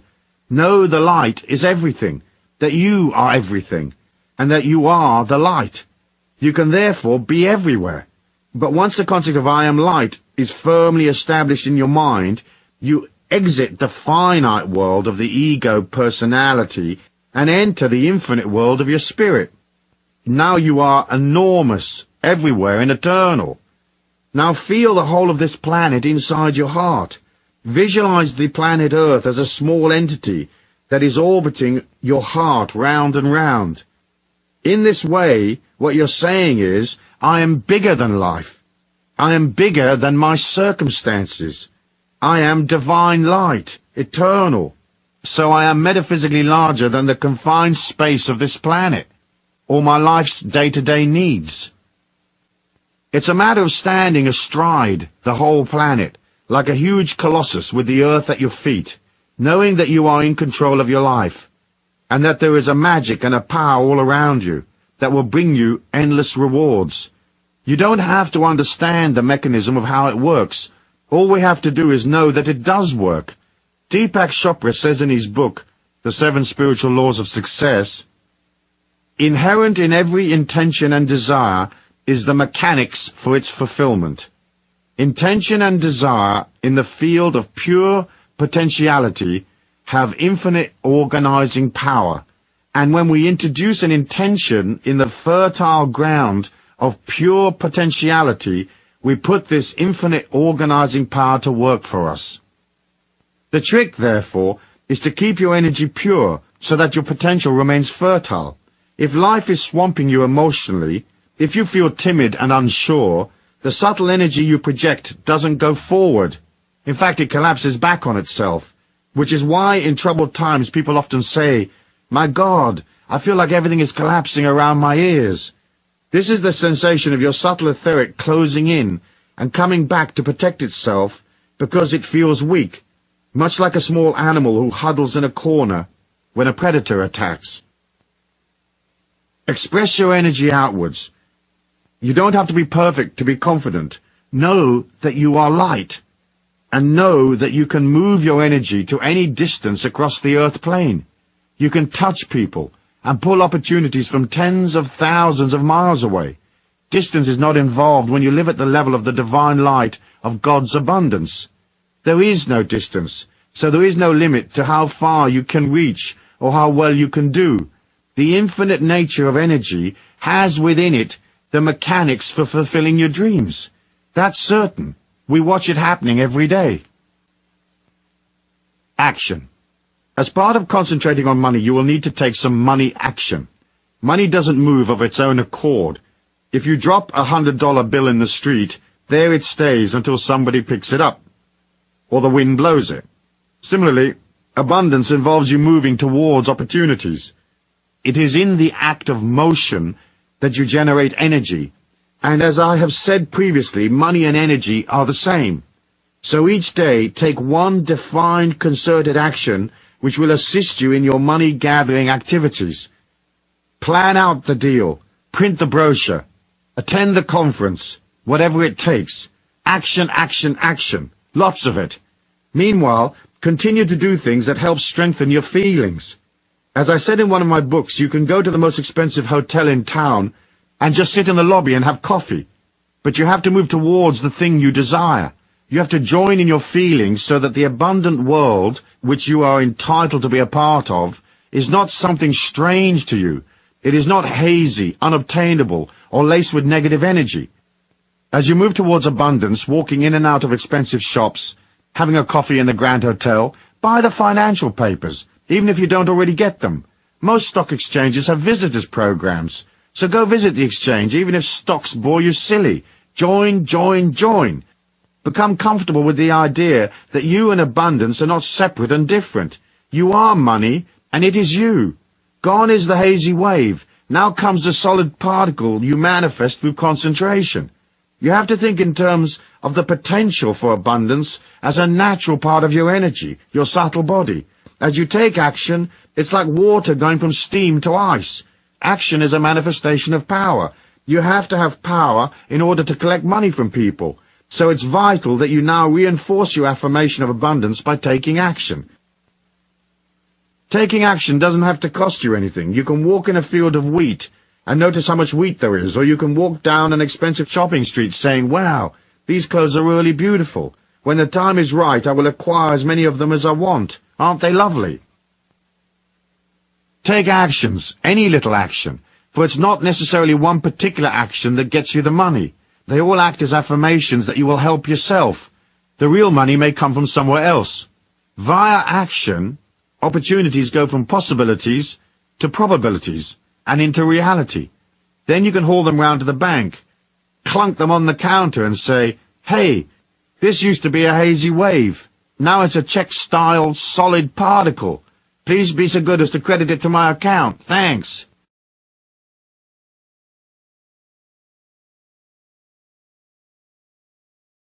Chapter 6. The Law of Invocation and Manifestation. Concept. First, there was the Word. Sound is a major force in the act of creation and manifestation. It's another part of the mysterious mechanism that moves our thoughts and ideas from the hazy wave state to solid reality. We have to invoke our desires, call out to the universe. We must tell it what we want, not just think about what we want. When we speak out loud, verbalizing our reality, we engage the manifestation process. Sound is a part of that which creates our individual reality. Each moment of our life we either invoke or destroy our dreams. We call upon it to become a fact, or we cancel our previous instructions. When the shamans of old called for rain and suddenly it pissed down buckets, everybody thought it was a great magic. But people didn't understand how the process works. In fact, it was only ever the power of invocation, with a little bit of help from the shaman's connection to the nature spirits. Invocation is like dealing with a mail order company. You call the clerk on the 800 line and invoke your order. Send me this, send me that. So begin to state your needs out loud as fact. For example, you might be having a coffee with a friend and you'd say, "A great financial prize is about to descend upon me." And they might ask, "How is that?" And you answer, "I'm invoking what I know to be true. I know it is true because just by invoking it and believing it to be true, I transfer my idea from a hypothetical potential universe reality to this 3D reality. As I invoke, I create what I need. So decide what you want and invoke it. Don't waffle or daydream. Don't voice any maybes, uncertainties and doubt. The universe at large can't get its infinite head around wishy-washy doubt. Either something is or it isn't. Be firm, be certain, be absolutely definite. Don't say, when I get this and if I get that, then and only then will I experience my dream. Instead, invoke your dream as fact. Remember, in the realm of the infinity of energy, there is no time. Everything is eternally present. So all your dreams are a reality in some parallel universe. By invoking your dream as a given fact, you haul it from a parallel place to right here, right now, in your warm, clammy hand, to love and behold and enjoy. Coolissimo. Metaphysics. The metaphysics of invocation are hard to comprehend and explain.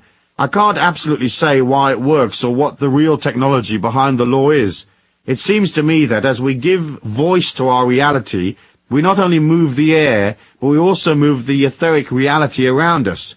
Just as our bodies have a subtle bioelectric reality, etheric, the whole planet and the ambience around us has its own etheric body. That body may very well be connected to parallel universes wherein our hypothetical ideas and dreams exist. When we invoke, we seem to haul those ideas from hypothetical possible universes to this one right here on Mother Earth. The important thing is to believe in what you are invoking and don't voice any depreciating ideas. Keep your dream safe. Guard its holy and sacrosanct nature by not trashing it with negative waves. Don't engage in idle chatter and thoughtless remarks. If you say this situation is a nightmare, you invoke terrible spirits to visit you at night. If you say it's dreadful, you establish fear and dread in your life. If you say something is a pain in the butt, be prepared for a hemorrhoid attack. Don't moan, and don't allow doubt and disquiet to diminish your life and its power. If you're worried about something, keep it to yourself, and don't vocalize it as fact, for that solidifies it. Work instead on the solution. Voice that solution as fact. Everything can be changed. Catherine Ponder says in her book, The Dynamic Laws of Prosperity, never underestimate the power of words. You make your world with words, as did Jehovah in the beginning. But if you do not like the world you have previously made with words of discord, lack, limitation, and hard times, you can begin building a new world of limitless good and prosperity by changing your words of command and decree. So there you have it. Invoke the word and get the abundance and happiness you are entitled to. Action. Prayer is a form of invocation, especially when we pray out loud. But to make prayer really work for you, you have to make the subtle shift from asking and begging to knowing. If you say, God, send me more money, that's not an invocation. It has an air of uncertainty about it. It feels weak. Invocation requires you to state your need as granted, and to be certain that your loot is already on its way, delivered and real in a parallel universe, and on its way to this 3D reality we call home. So instead of praying quietly, pray out loud, stating each desire as fact. Remember, a great prize is about to come into my life. A very profitable opportunity is on its way to me. A large sum of money is dropping into my lap effortlessly, and so on. Invoke, invoke, you'll never be broke.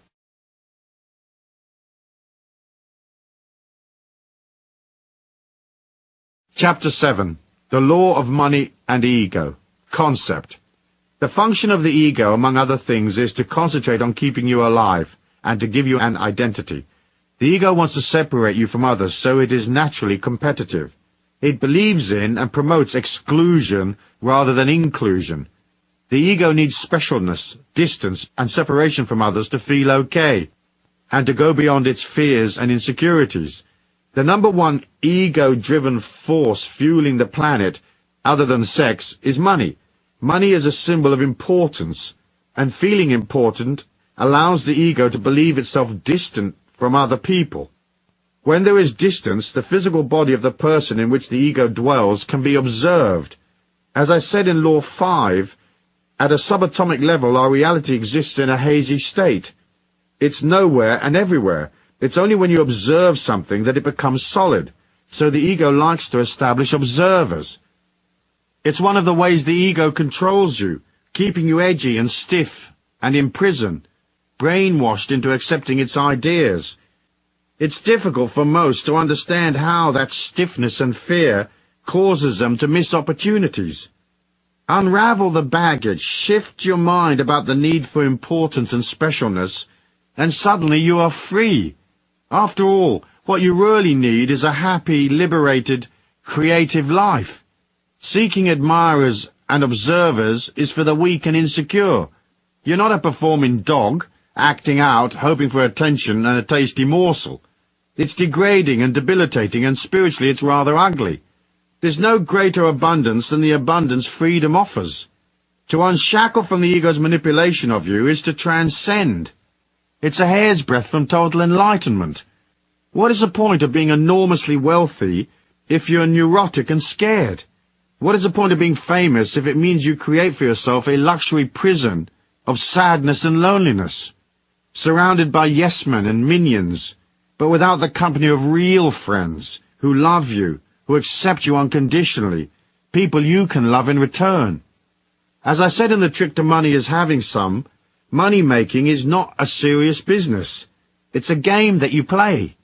At first it may seem that it is a game you play with forces outside of yourself, the economies of the marketplace, so to speak.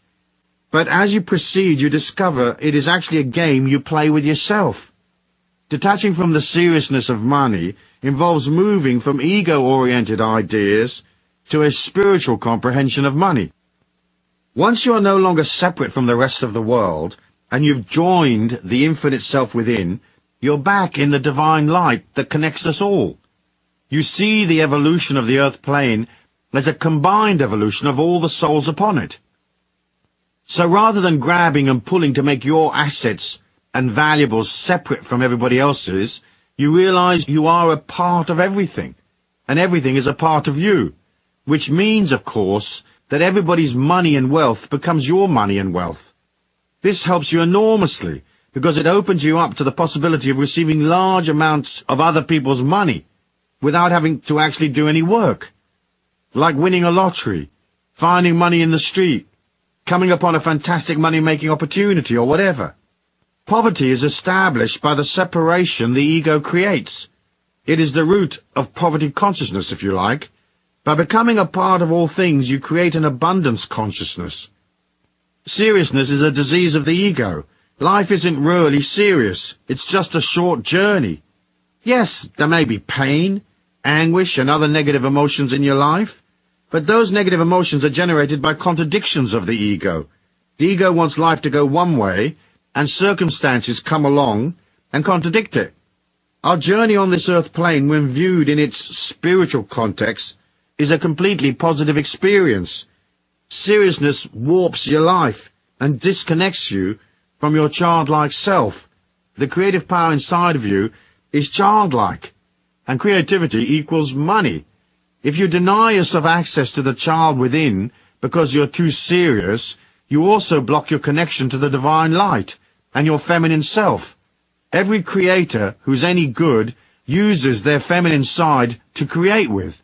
Whether a scientist working on a hunch, a painter working on the interplay of colors, or a musician dealing with the juxtaposition of notes and chords, the feminine principles are soft, and they appeal to human feeling.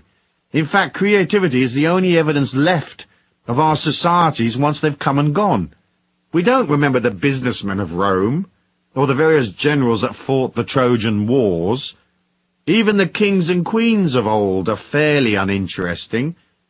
What we value is the art, the architecture, the feelings of bygone societies, what they believed in, what they did, the art they left behind, the Colosseum, Versailles, paintings, books.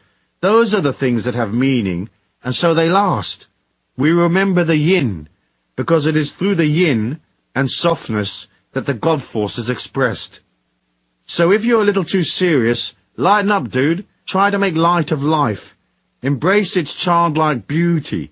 Being too grown-up is a serious and painful experience. Don't mess with it too much. Metaphysics. The metaphysics of money and ego are simple to understand. You are an oscillation of energy, a feeling. If having and not having money is linked to your ego's perception of itself and your overall perception of your self-worth, your emotions will be on a roller coaster, and that will affect your subtle body. When things go wrong, the check bounces, money's not flowing, your energy will drop. You'll feel defeated, weaker, and less than before. If you're locked into the ego's perception of life and things go wrong, it can make you unwell. Somehow you have to come to the metaphysical truth of your divine specialness. This is not a specialness that you poke in people's faces, but a silent specialness. It is the act of accepting the infinite beauty within you. Then the ups and downs of money are irrelevant. To get to that point of view is not an overnight process for many, because everything we ever hear tells us how important status is and how lacking we are. All advertising is there to remind you of what you haven't got. Its function is to stimulate the desire by subtly showing you an inadequacy. Often advertising uses subliminal fear mechanisms. You don't want to be fat, do you? And therefore rejected by others. So buy these special foods.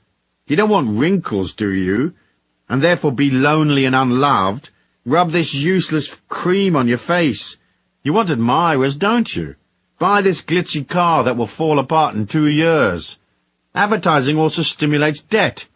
Debt is a form of leaning. A bit of debt, manageable debt, is okay. Lots of debt topples you over. It takes you into fear and negative emotion, which affects your etheric energy.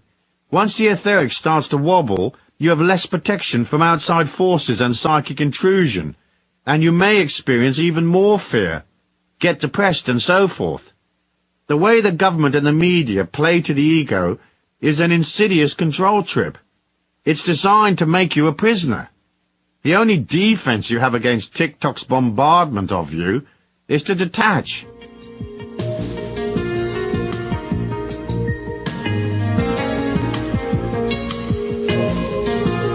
By detaching from the need for observers and decoupling the idea of money as a status symbol, you disempower the ego, which allows you freedom.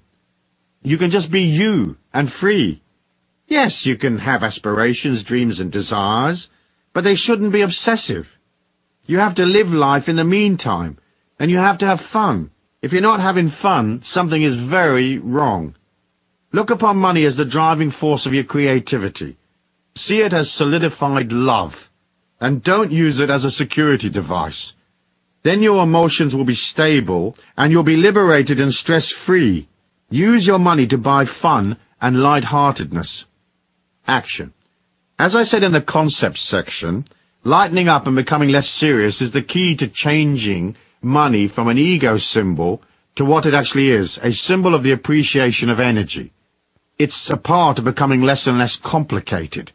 Most people are tied up in knots.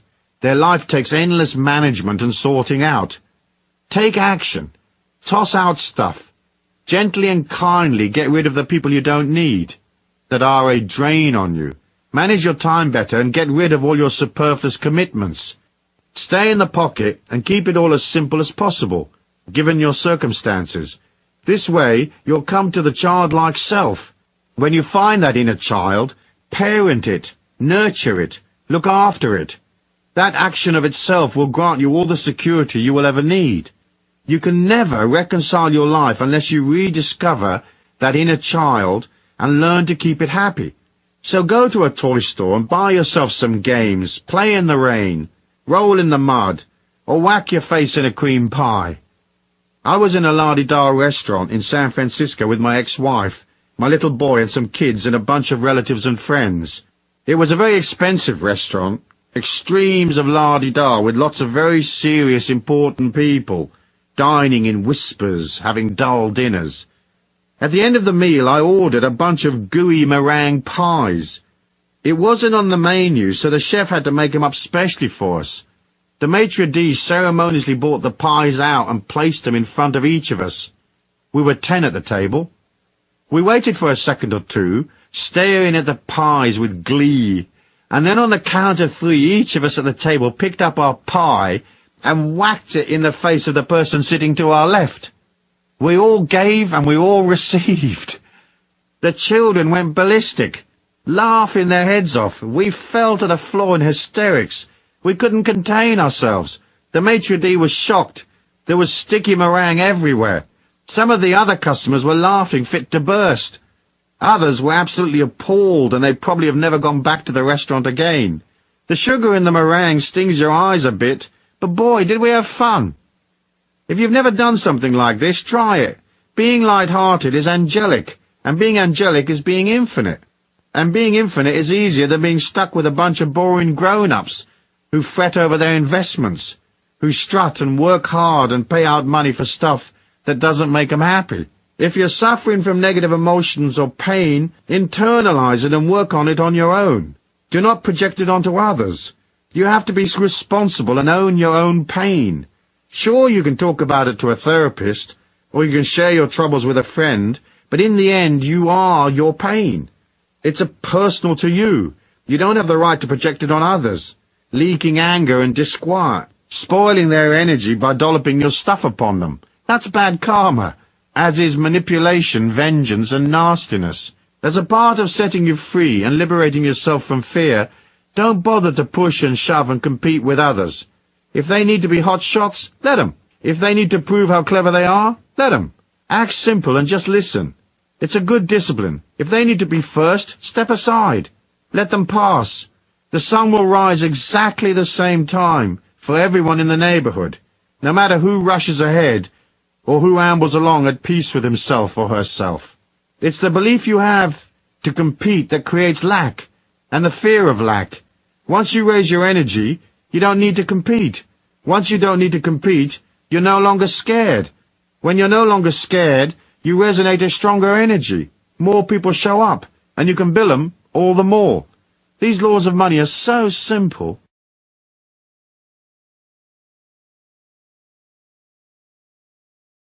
Chapter 8. The Law of Giving and Receiving. Concept. People get confused about giving and receiving because they wonder how much they should give in order to receive. Sometimes they wonder if they are receiving a fair share. But the concept is easy once you look at it from the point of view of emotion and not money or chattels. The way to ensure that you will always have enough is to forget about the money and concentrate instead on giving of yourself emotionally.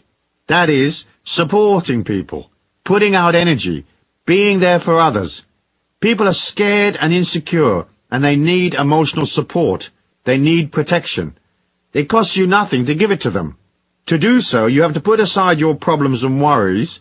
You have to subjugate your ego, get underneath people psychologically, and push them up from below. You practice listening, empathizing, really hearing what they are saying, instead of cocking an ear politely in their direction while thinking about something else. Look them in the eye when they speak. Repeat back to them words that they have used, so they know that you have listened and understood them. When they are negative, come up with a few words of consolation.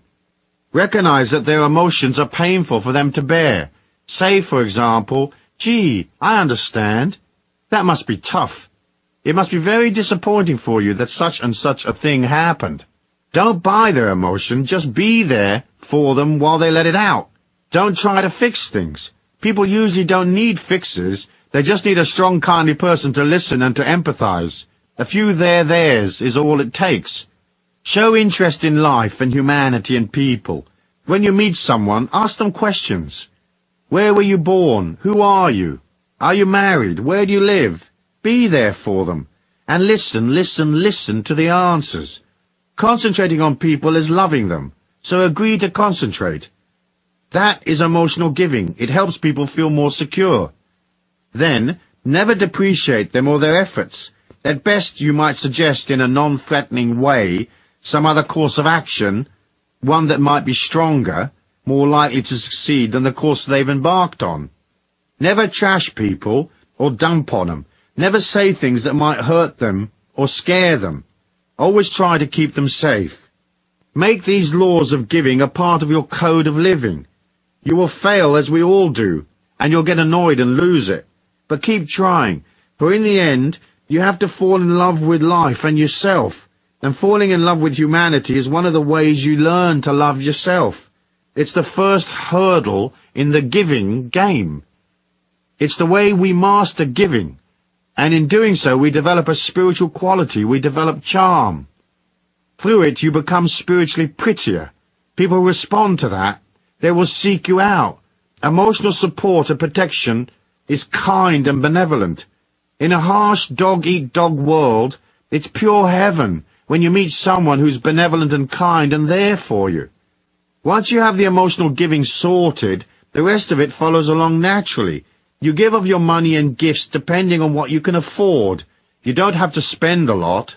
Sometimes a small gift, well chosen, with the recipient in mind, is more valuable than something that costs a lot. When I was in the jeans business years and years ago, there was a chap who came into the warehouse regularly. He had a company known as the Good Fairy. Whenever he came in, he arrived with a small present. It was often just a few sticky buns or chocolates or cold drinks, something like that. Everyone liked him, and we cut him all sorts of special deals on the jeans he bought. He would have had his sticky bun money back from us 1,000-fold in discounts on jeans, because he thought of us and took time out to stop at the bakery before he came in to do business. He had giving and receiving sorted out. He was a very humble kind of guy, and he made millions in jeans and the property business. Good luck to him, I say. So the giving and receiving trick is not to be self-centered, and don't be a scaredy-cat tight-ass. Remember, there's no shortage. Money is energy. You are energy, and there's plenty of both. So give emotionally to others, and open yourself up to being there for others. Be kind and emotionally generous, and never rob people of their positiveness or their hopes. Always build them up. Never depreciate them, even if you consider their ideas a bit silly. Back them. Back them verbally and emotionally without condition. And if you really can't bring yourself to back them unconditionally, then at least be neutral, as I said. Now, to the receiving. Get your head around the idea that everybody's money is your money. Do things which allow you to truly comprehend that the world is yours. Go to the art gallery in town and look at the great works and place the image of those pictures inside your heart. They are yours. Go to the jewelry store and mentally place those fine things inside you as well. It's nothing more than reaching out in your mind's eye for a necklace, pulling it back and placing it inside you. It's now yours, rather than being unobtainable behind the window as you gaze at it from the street. Look at the fine things of life and own them mentally. Let them belong to you. Now let's start to affirm these ideas as true. Go take $1,000 out of the bank and try to never walk around with less than, say, $500, even if it is the last of your money. If you can't manage a permanent float of $500 right now, then settle for less, but carry cash with you everywhere you go. Of course, if you can manage more, carry a couple of grand. Don't worry about losing it, or those negative waves about being robbed. You are in the flow and balanced and in charge of your money. No one's taking it from you. In fact, they're lining up to give you more. Get used to having money in your pocket, knowing that you are abundant and that more is coming, and knowing that you are responsible and you won't go potty and blow it all in 10 minutes if you can't afford to. Carry real money, not plastic. Credit cards have negative connotations. They're often a symbol of lack, not abundance. They are a mechanism which appeals to the ego, and so they control people. Using credit cards, people overspend, and that trips them into worry and fear, for the bill is on the way. Don't use credit cards except when you have to establish credibility, like at car rental companies. The rest of the time, use cash. It's solid and real, and it helps you feel rich. Its presence in your pocket is an affirmation that you have money and that you are open and ready to receive even more. Next, believe in your abundance. When bills come in, pay them the same day. If you don't have the money yet, as say you are waiting for payday, write out the check today anyway, and post-date it or leave the date blank. Put the checks you owe on your desk, nice and neat and in their envelopes, waiting in line to be mailed. Don't allow bills to rob your spirit of its hopefulness. Be prepared to pay cash for everything right now and on the spot. After all, you want to receive right now, don't you? So don't contradict that by hanging on to the money that's owed to others. Cut the check and know that the universe will provide. Quickie. If you are massively in debt and out of control, file for bankruptcy. Get rid of all the old money aggro and tell your creditors and the universe that you're sorry for mismanaging your life and for denying people their rightful payment. Then never accept credit again. I went to America as an illegal immigrant with very little cash. It didn't take me long to rack up a whole load of debt. That obligation and the weight of the emotion it caused me slowed me down a whole bunch. One day I decided to sell everything and pay off large chunks of my debt, even though it would leave me with no assets in hand. I decided to pay all new bills in cash the day they arrived, or, because I traveled a lot, within a few days of my getting back from a road trip. Then I did a deal with the people to whom I was in debt, and they agreed to monthly payments. My biggest creditor was a sweet man called Bob. I owed him $55,000. So I sent him 55 $1,000 checks. Every month his money went through, and eventually I didn't owe Bob a dime. He got it all back. I made the information that I wasn't going to live in the emotion of lack anymore, and that even though I didn't have enough to pay all my old debts, I was ready to reform and simplify my life by creating no new debt. In addition, I agreed with Self to work especially hard to settle my old obligations. Doing this changed my financial situation around. It took me several years to get it all sorted out, as I was originally over $400,000 in debt. But in the space of 5 years, I settled everything, including paying an ex-wife $100,000. In addition to paying my debts, I made and saved several $1,000,000. Make the affirmation that you are abundant enough and disciplined enough to go to a cash basis, paying for things as you go. Soon your whole outlook changes. You go from desperately needing to win a little time for your bills to being serene and at one with your money trips. Suddenly this mind shift clicks the universe at large onto your side, and you're now coming from strength. That solidity pulls money to you more and more. Of course, you first must go past your resistance to letting go. It's weird how it all works. I reckon it's your fearlessness and self-discipline that affects the change.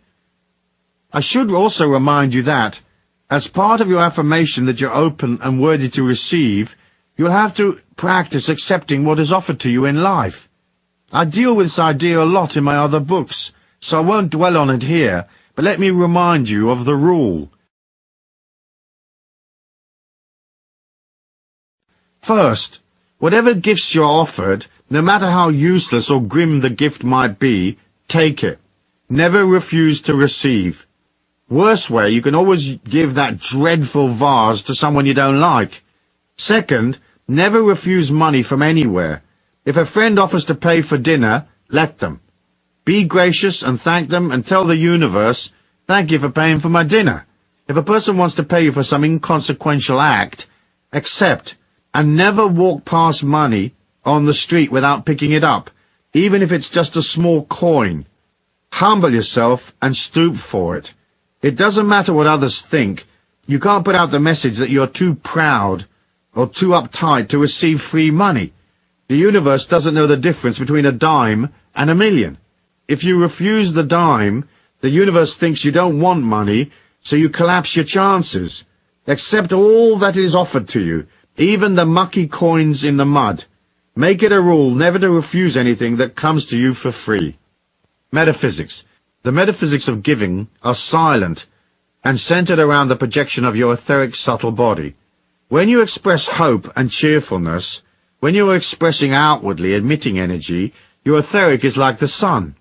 Remember I said that negative energy makes your etheric collapse in on itself. The more you get used to projecting outwards, the longer your etheric reach becomes. It's an inner reach. So give silently. When you pass a person in the street, mentally reach out and touch them in the heart, and silently project the thought, love. Or project admiration for them even though you don't know them. Back them. Believe in them. Project goodness, hope, and positivity. If you see that they are upset, project the thought or word serenity or calm.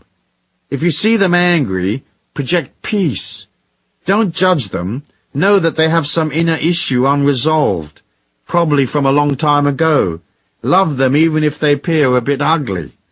Make it a rule never to pass a person in the street without projecting some kind of silent goodwill. Now, if you're coming out of the Tokyo Underground in the rush hour and there's 60,000 people there, don't mess with trying to get 'em all. Pick a few here and there and leave it at that. Otherwise, energy-wise, you'll be on your knees. But keep projecting silently for the eventual healing of everyone on the planet, silently touching people you pass without them knowing, like angels touch us in our sleep, without us being aware of their presence. That's the metaphysical giving sorted. Let the receiving come in from the inner worlds. As you displace energy out from yourself out into our external 3D world in a positive silent way, you automatically pull more from elsewhere in the inner worlds. It comes to you as you project out. It also comes to you in the night while you sleep. The energy coming in is pure spiritual light, and so you will feel more energetic, or will have more stamina. Sometimes the light comes to you containing information. A thought goes off in your head, and suddenly you realize you need to buy $100,000 worth of aluminum futures, and so you act on that intuition and you buy them. Eventually everyone else decides intellectually that aluminum is a good thing, and the price goes up, and you got the inside tip weeks ago. You cleared your position, and you're at the beach projecting the word relax to the vacationers who pass by, healing them bit by bit, one at a time. In the world where most everyone projects uncertainty, some make a living of projecting fear, and governments have whole ministries devoted to sustaining fear, it's a cool little whiz that knows how to turn his or her energy the other way and give out security. It makes you different, silently different. The energy builds over time, I promise. Action. One of the best actions you can perform in relation to giving and receiving is to keep a gratitude book. I understand Oprah Winfrey recently picked up on this idea and she's been talking about it on TV. I haven't seen the show, but here's the technique in case you don't know it. You keep a journal of all the things you are grateful for. You write in it every day as a discipline. Oprah suggests 5 things each day. It's a way of pulling abundance to you. In the act of being grateful, you are acknowledging your abundance. The fact that you have to take, say, 5 minutes to write your journal each day means you are observing your blessings, so you make them more real. Your mind projects more satisfaction and less lack, and so more good things come to you.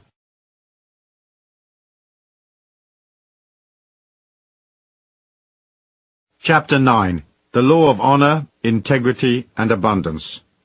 Concept. Talking about honor is tricky.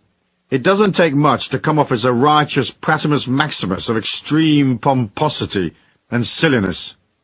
Here goes, I'll do my best and I'll keep it short. When you separate from your body and look back at your life, nothing will have disappeared. I've been in those worlds via the trance state, and the OBE, the out-of-body experience, and the near-death tube. And what I tell you is correct. Though each one experiences their life's overview slightly differently. You won't want to look at stuff if it is gruesome. If your life has been one of manipulation, inflicting terror, nastiness, rip-offs and so forth, the moment of your spiritual overview is going to be an extremely painful experience, unless of course you change things now. You can metaphysically and spiritually rewrite your history by seeing your mistakes as lessons, understanding that the God force is full of compassion, and realizing that each of us falls into the dark through our weaknesses and fears. In addition, the people who have been affected by any darkness you projected had a metaphysical responsibility. They must have projected or sustained their own negative energy for you to show up. Or at least they must have had options and they didn't take them. Of course, in the case of children who are abused, they don't have options because they're born into negative situations. If darkness has been a part of your life, you can perform a spiritual overview and healing while alive. First you have to ponder your dark side and agree to let it come out. as it is usually repressed deep within. Then, when you're ready, take yourself off for a couple of days on your own, someplace remote and quiet, stay in silence and fast, meditate and pray. Allow the impact of your acts to come upon you, and once you've looked at that, all you have to do is own it. That is, you will have to see how you were responsible. Owning it is accepting that you inflicted the pain on others, and you have to see how it must have felt for them as they became scared or sad because of your actions. Perhaps you killed them off because they lost hope, or perhaps they died not because you killed them literally, but because you stressed them out so much they passed away from other maladies. You use your 2 or 3 day quiet period to look at your dark side, to process and acknowledge your hatred and antagonisms. You agree to come to an act of contrition and to atone. Contrition and atonement sound serious and biblical. One imagines balls of fire cast down from above while Sodom and Gomorrah burn in the distance. It's not quite like that, because a universal compassion kicks in if you do it right. Contrition is feeling sorry for your stuff-ups and owning them, and atonement is doing something about them. We all have darkness inside of us, so you don't have to feel especially guilty. Yet you can't get to the light without passing through the dark. The idea that you can escape it completely by just being positive is metaphysically unsophisticated. You can certainly avoid it for a bit, building light and energy as you go, but in the end it is always there. You have to tackle it one day. Rudolf Steiner called it the guardian of the threshold. I always imagined the guardian as a monster on your path, who knew all of your weaknesses and could play upon them. It would eat you if you didn't have the courage to face it. Even the most saintly person has a dark side. If they say they don't, they're a saintly person with quite a lot of BS and denial, and that of itself can be dark. Even Jesus had his 40 days in the desert, processing his shadow side, being tempted and so forth. As your energy grows and grows, and as you become more and more light, you have to come to honor and integrity. For the expanding light within you attracts the dark forces that hang around looking for weaknesses, looking for ways to use to their own ends the power you are creating. Now, people usually believe they have no dark side, or that they have already processed it, but that is not often the case. Many have simply repressed their dark side deep within, so it's not obvious. Simultaneously with this process, you'll want to be 100% correct in your future dealings with people, so all your future financial dealings must be honorable. You will have to be completely fair and honest and 100% correct with people. Next, you have to have honor in your feelings. That means living in the truth and expressing that truth and not being covert. We are trained as children to use covert ways to get what we want, and so we don't see it as dishonest. But it is. Our world is very dishonest, and our leaders encourage dishonesty by setting bad examples, by lying, by being corrupt, by using a political sleight of hand to sustain power. People come to believe that being dishonest, covert, sneaky and manipulative is normal. It's not. It's very dark. Being on a power trip is also dark. That power may come from your physical strength, or it might be a financial, political, or military power. Sometimes we become experts at wielding sexual and emotional clout, tormenting others with our control over them. Almost all power is abused. That's how we learn. We have to become strong inwardly and outwardly, without misusing the power we have. It's very hard to get it right, and most of us err. Some lust for power. They get off on emotionally or physically capturing others and maneuvering them. Bad karma. We are also taught to lie, exaggerate, and obscure fact. We lie by omission, seeking to sustain one image while living another. To the student on the path, all of these are traps, and they have to be sorted out.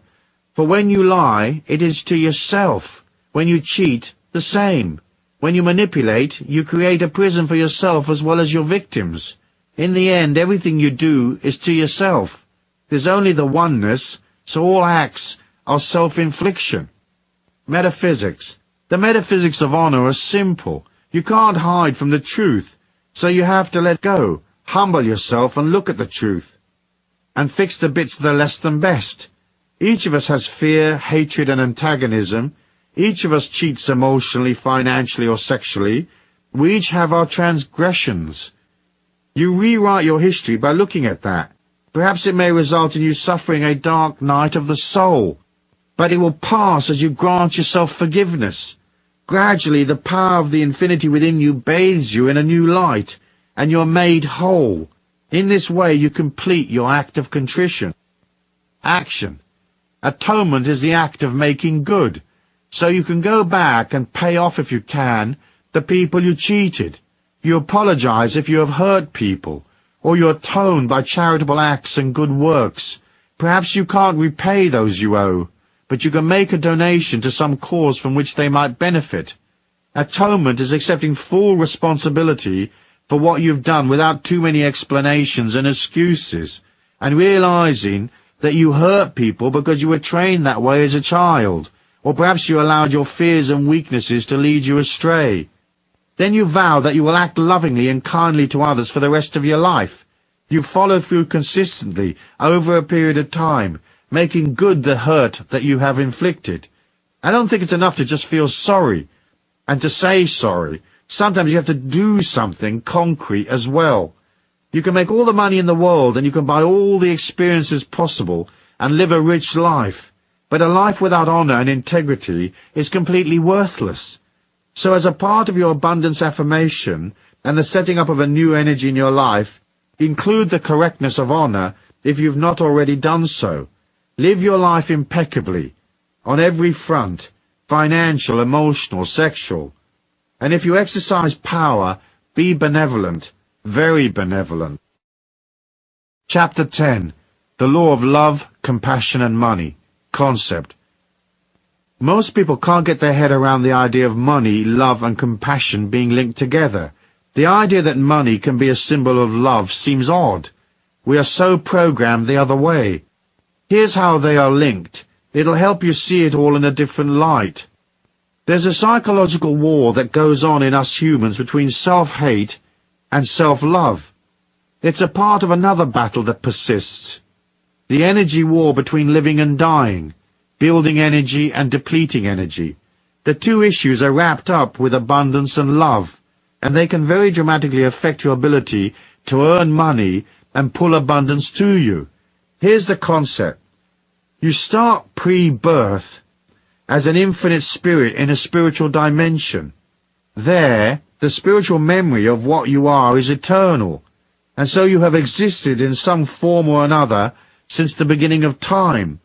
Suddenly, the spirit energy that is the real you finds itself inside a little body, trapped there for life, collecting new experiences. The act of coming into the body is one of descending, leaving the magnificence of a domain of spiritual light and entering into solidity and restriction, physical restriction, and emotional difficulties, the restriction of a dysfunctional family maybe, poverty, disability, whatever. It's a sacred and humbling act to accept such a learning experience. It's an act of love, for the restriction will force a consolidation of energy. It will force that spiritual energy to go from hazy wave to a solid particle body, and it will have to take on psychological impediments which will help it learn what it is like to be a human. Those impedimenta are not real to your spirit identity. They are borrowed from others who have lived before. They were part of the global mindset at the time of your birth, and so they are imposed upon the spirit. They really don't belong. The spiritual infinity within you can't be shamed, dysfunctional, unwell, hurt or injured, for it is a spark of the Christ consciousness. People often wonder why a God that is all love and compassion can allow pain and suffering. But it's easy to see that the spirit, the one you actually are, doesn't do any pain and suffering. It remains always in a state of grace, a state of complete positiveness, even if it is collecting painful memories which the ego experiences. At the time a child becomes a mature being, it has downloaded the negative waves of its culture and the global mind. the collective mind, if you like. Your job then is to work your way out of that and return to the real you, that spark of the Christ consciousness within. That's the seminar, transmuting the negative into compassion and love. In other words, you are busy recreating your spiritual identity here in our slowish particle 3D world. We start with shame. Early in our childhood, we are shamed when people shout at us, get angry, admonish us for not using the potty correctly, whatever. Later we are shamed intellectually as being stupid, or our actions and decisions are invalidated. Then perhaps sexual shame kicks in, as we discover we're not pleasing to other humans as a sexual partner, or we're very pleasing, and we're used by others. Sometimes sexual abuse is forced upon us in childhood. It's all very difficult stuff, this little seminar called life. Psychological shame kicks in as we deal with the peer pressure of our teenage years. You have to be like this to be cool, and if you aren't following the herd, you're ostracized. We are shamed into conformity, even if the conformity is one of hooliganism and drugs. There's a conformity in rebellion and the counterculture as there is in TikTok. Now we're doing serious amounts of confusion and pain, and we probably hate ourselves. We want to be something else. At times in our dreams we remember we are an eternal spirit, but it's a distant memory. Right now we are a human who is insecure and hates themselves and is in various degrees of pain and anguish. On top of all this, there is the other issue, that of living and dying, high energy and low energy. We have to fight our way out of these fears and restrictions and return to our spiritual identity. First, it's a love of self. Not a narcissistic, egotistical love of self, but more a physical, emotional, psychological and spiritual respect for self.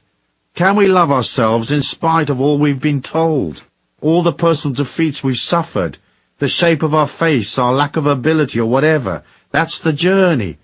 Initially the answer is usually no.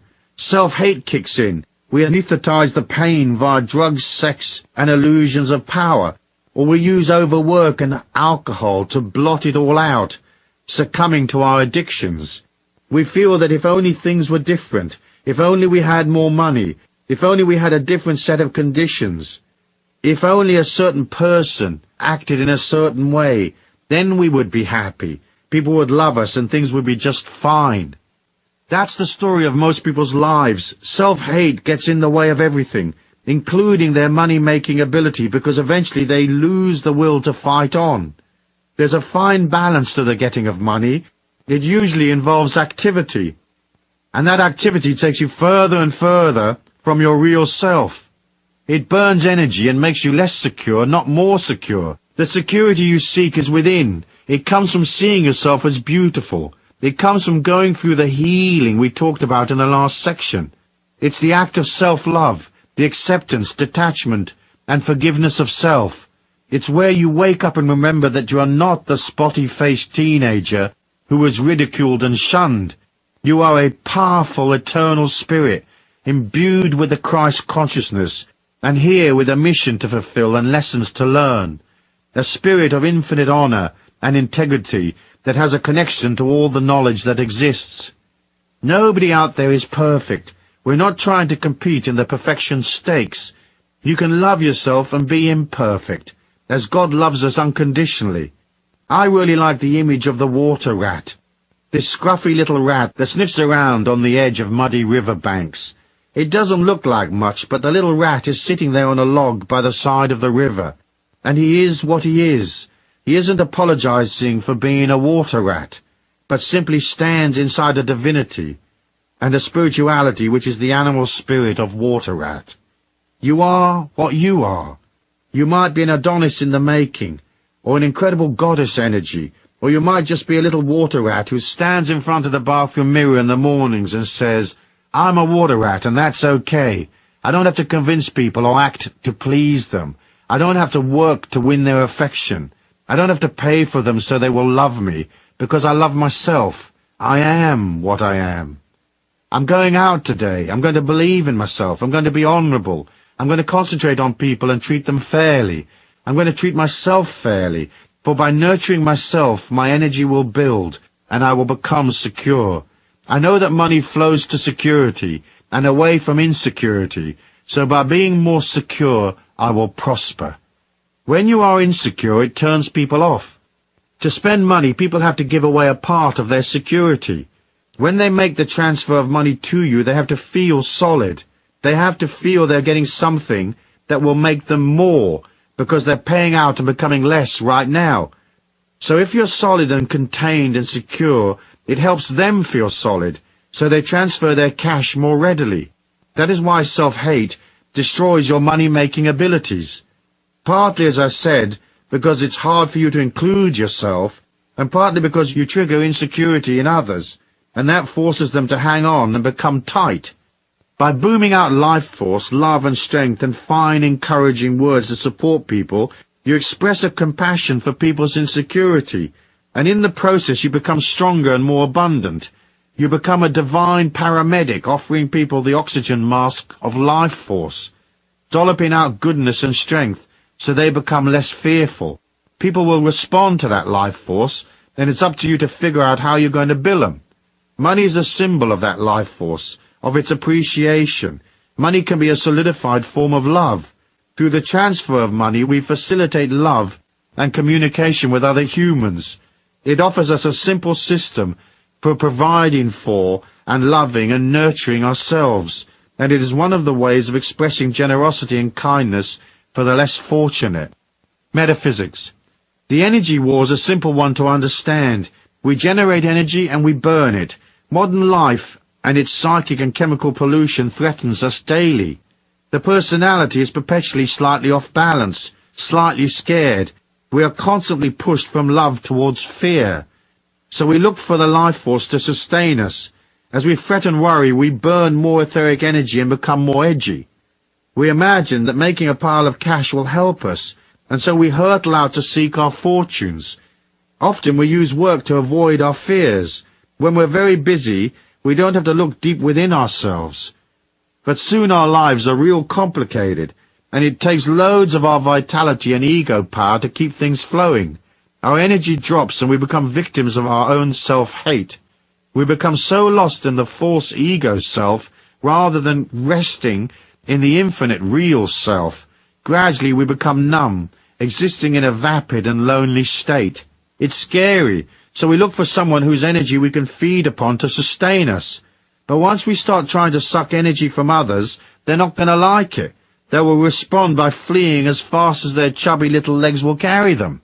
So as you process your love of self, and as you work on your security by nurturing yourself, you become more neutral, less and less an energy vampire. Eventually you have surplus energy to dish out, and that is how you will develop compassion and true caring for the world and the animals and the humans upon it. Now tell me that money's not involved. Of course it is. For in the getting and dispensing of money you learn the fine balance of manifestation I spoke of in the first law. Through work, money and commercial activity, you see how there is an energy trade-off between activity and security, and yet another trade-off between love and fear. Then there's the money lesson and the balance of giving and receiving, and the further fine balance between respect for self, self-worth, and respect for others. How you make money to buy experiences you need in this lifetime, and how you handle the abundance that comes in, will be very much a part of the final spiritual picture you present when your eternal self returns to its infinite homeland, carrying back the memory of what you were in this lifetime. Money, compassion, energy, heart, love, fear, wealth, generosity, meanness, they're all characters on the same spiritual stage. So the trick is to align to the beautiful ones, step away from the ugliness, and accept the gift of your infinite self in the process. Action.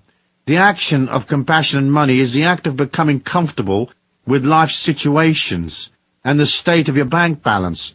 You have to be kind to yourself, and you have to keep your ego in control and accept life.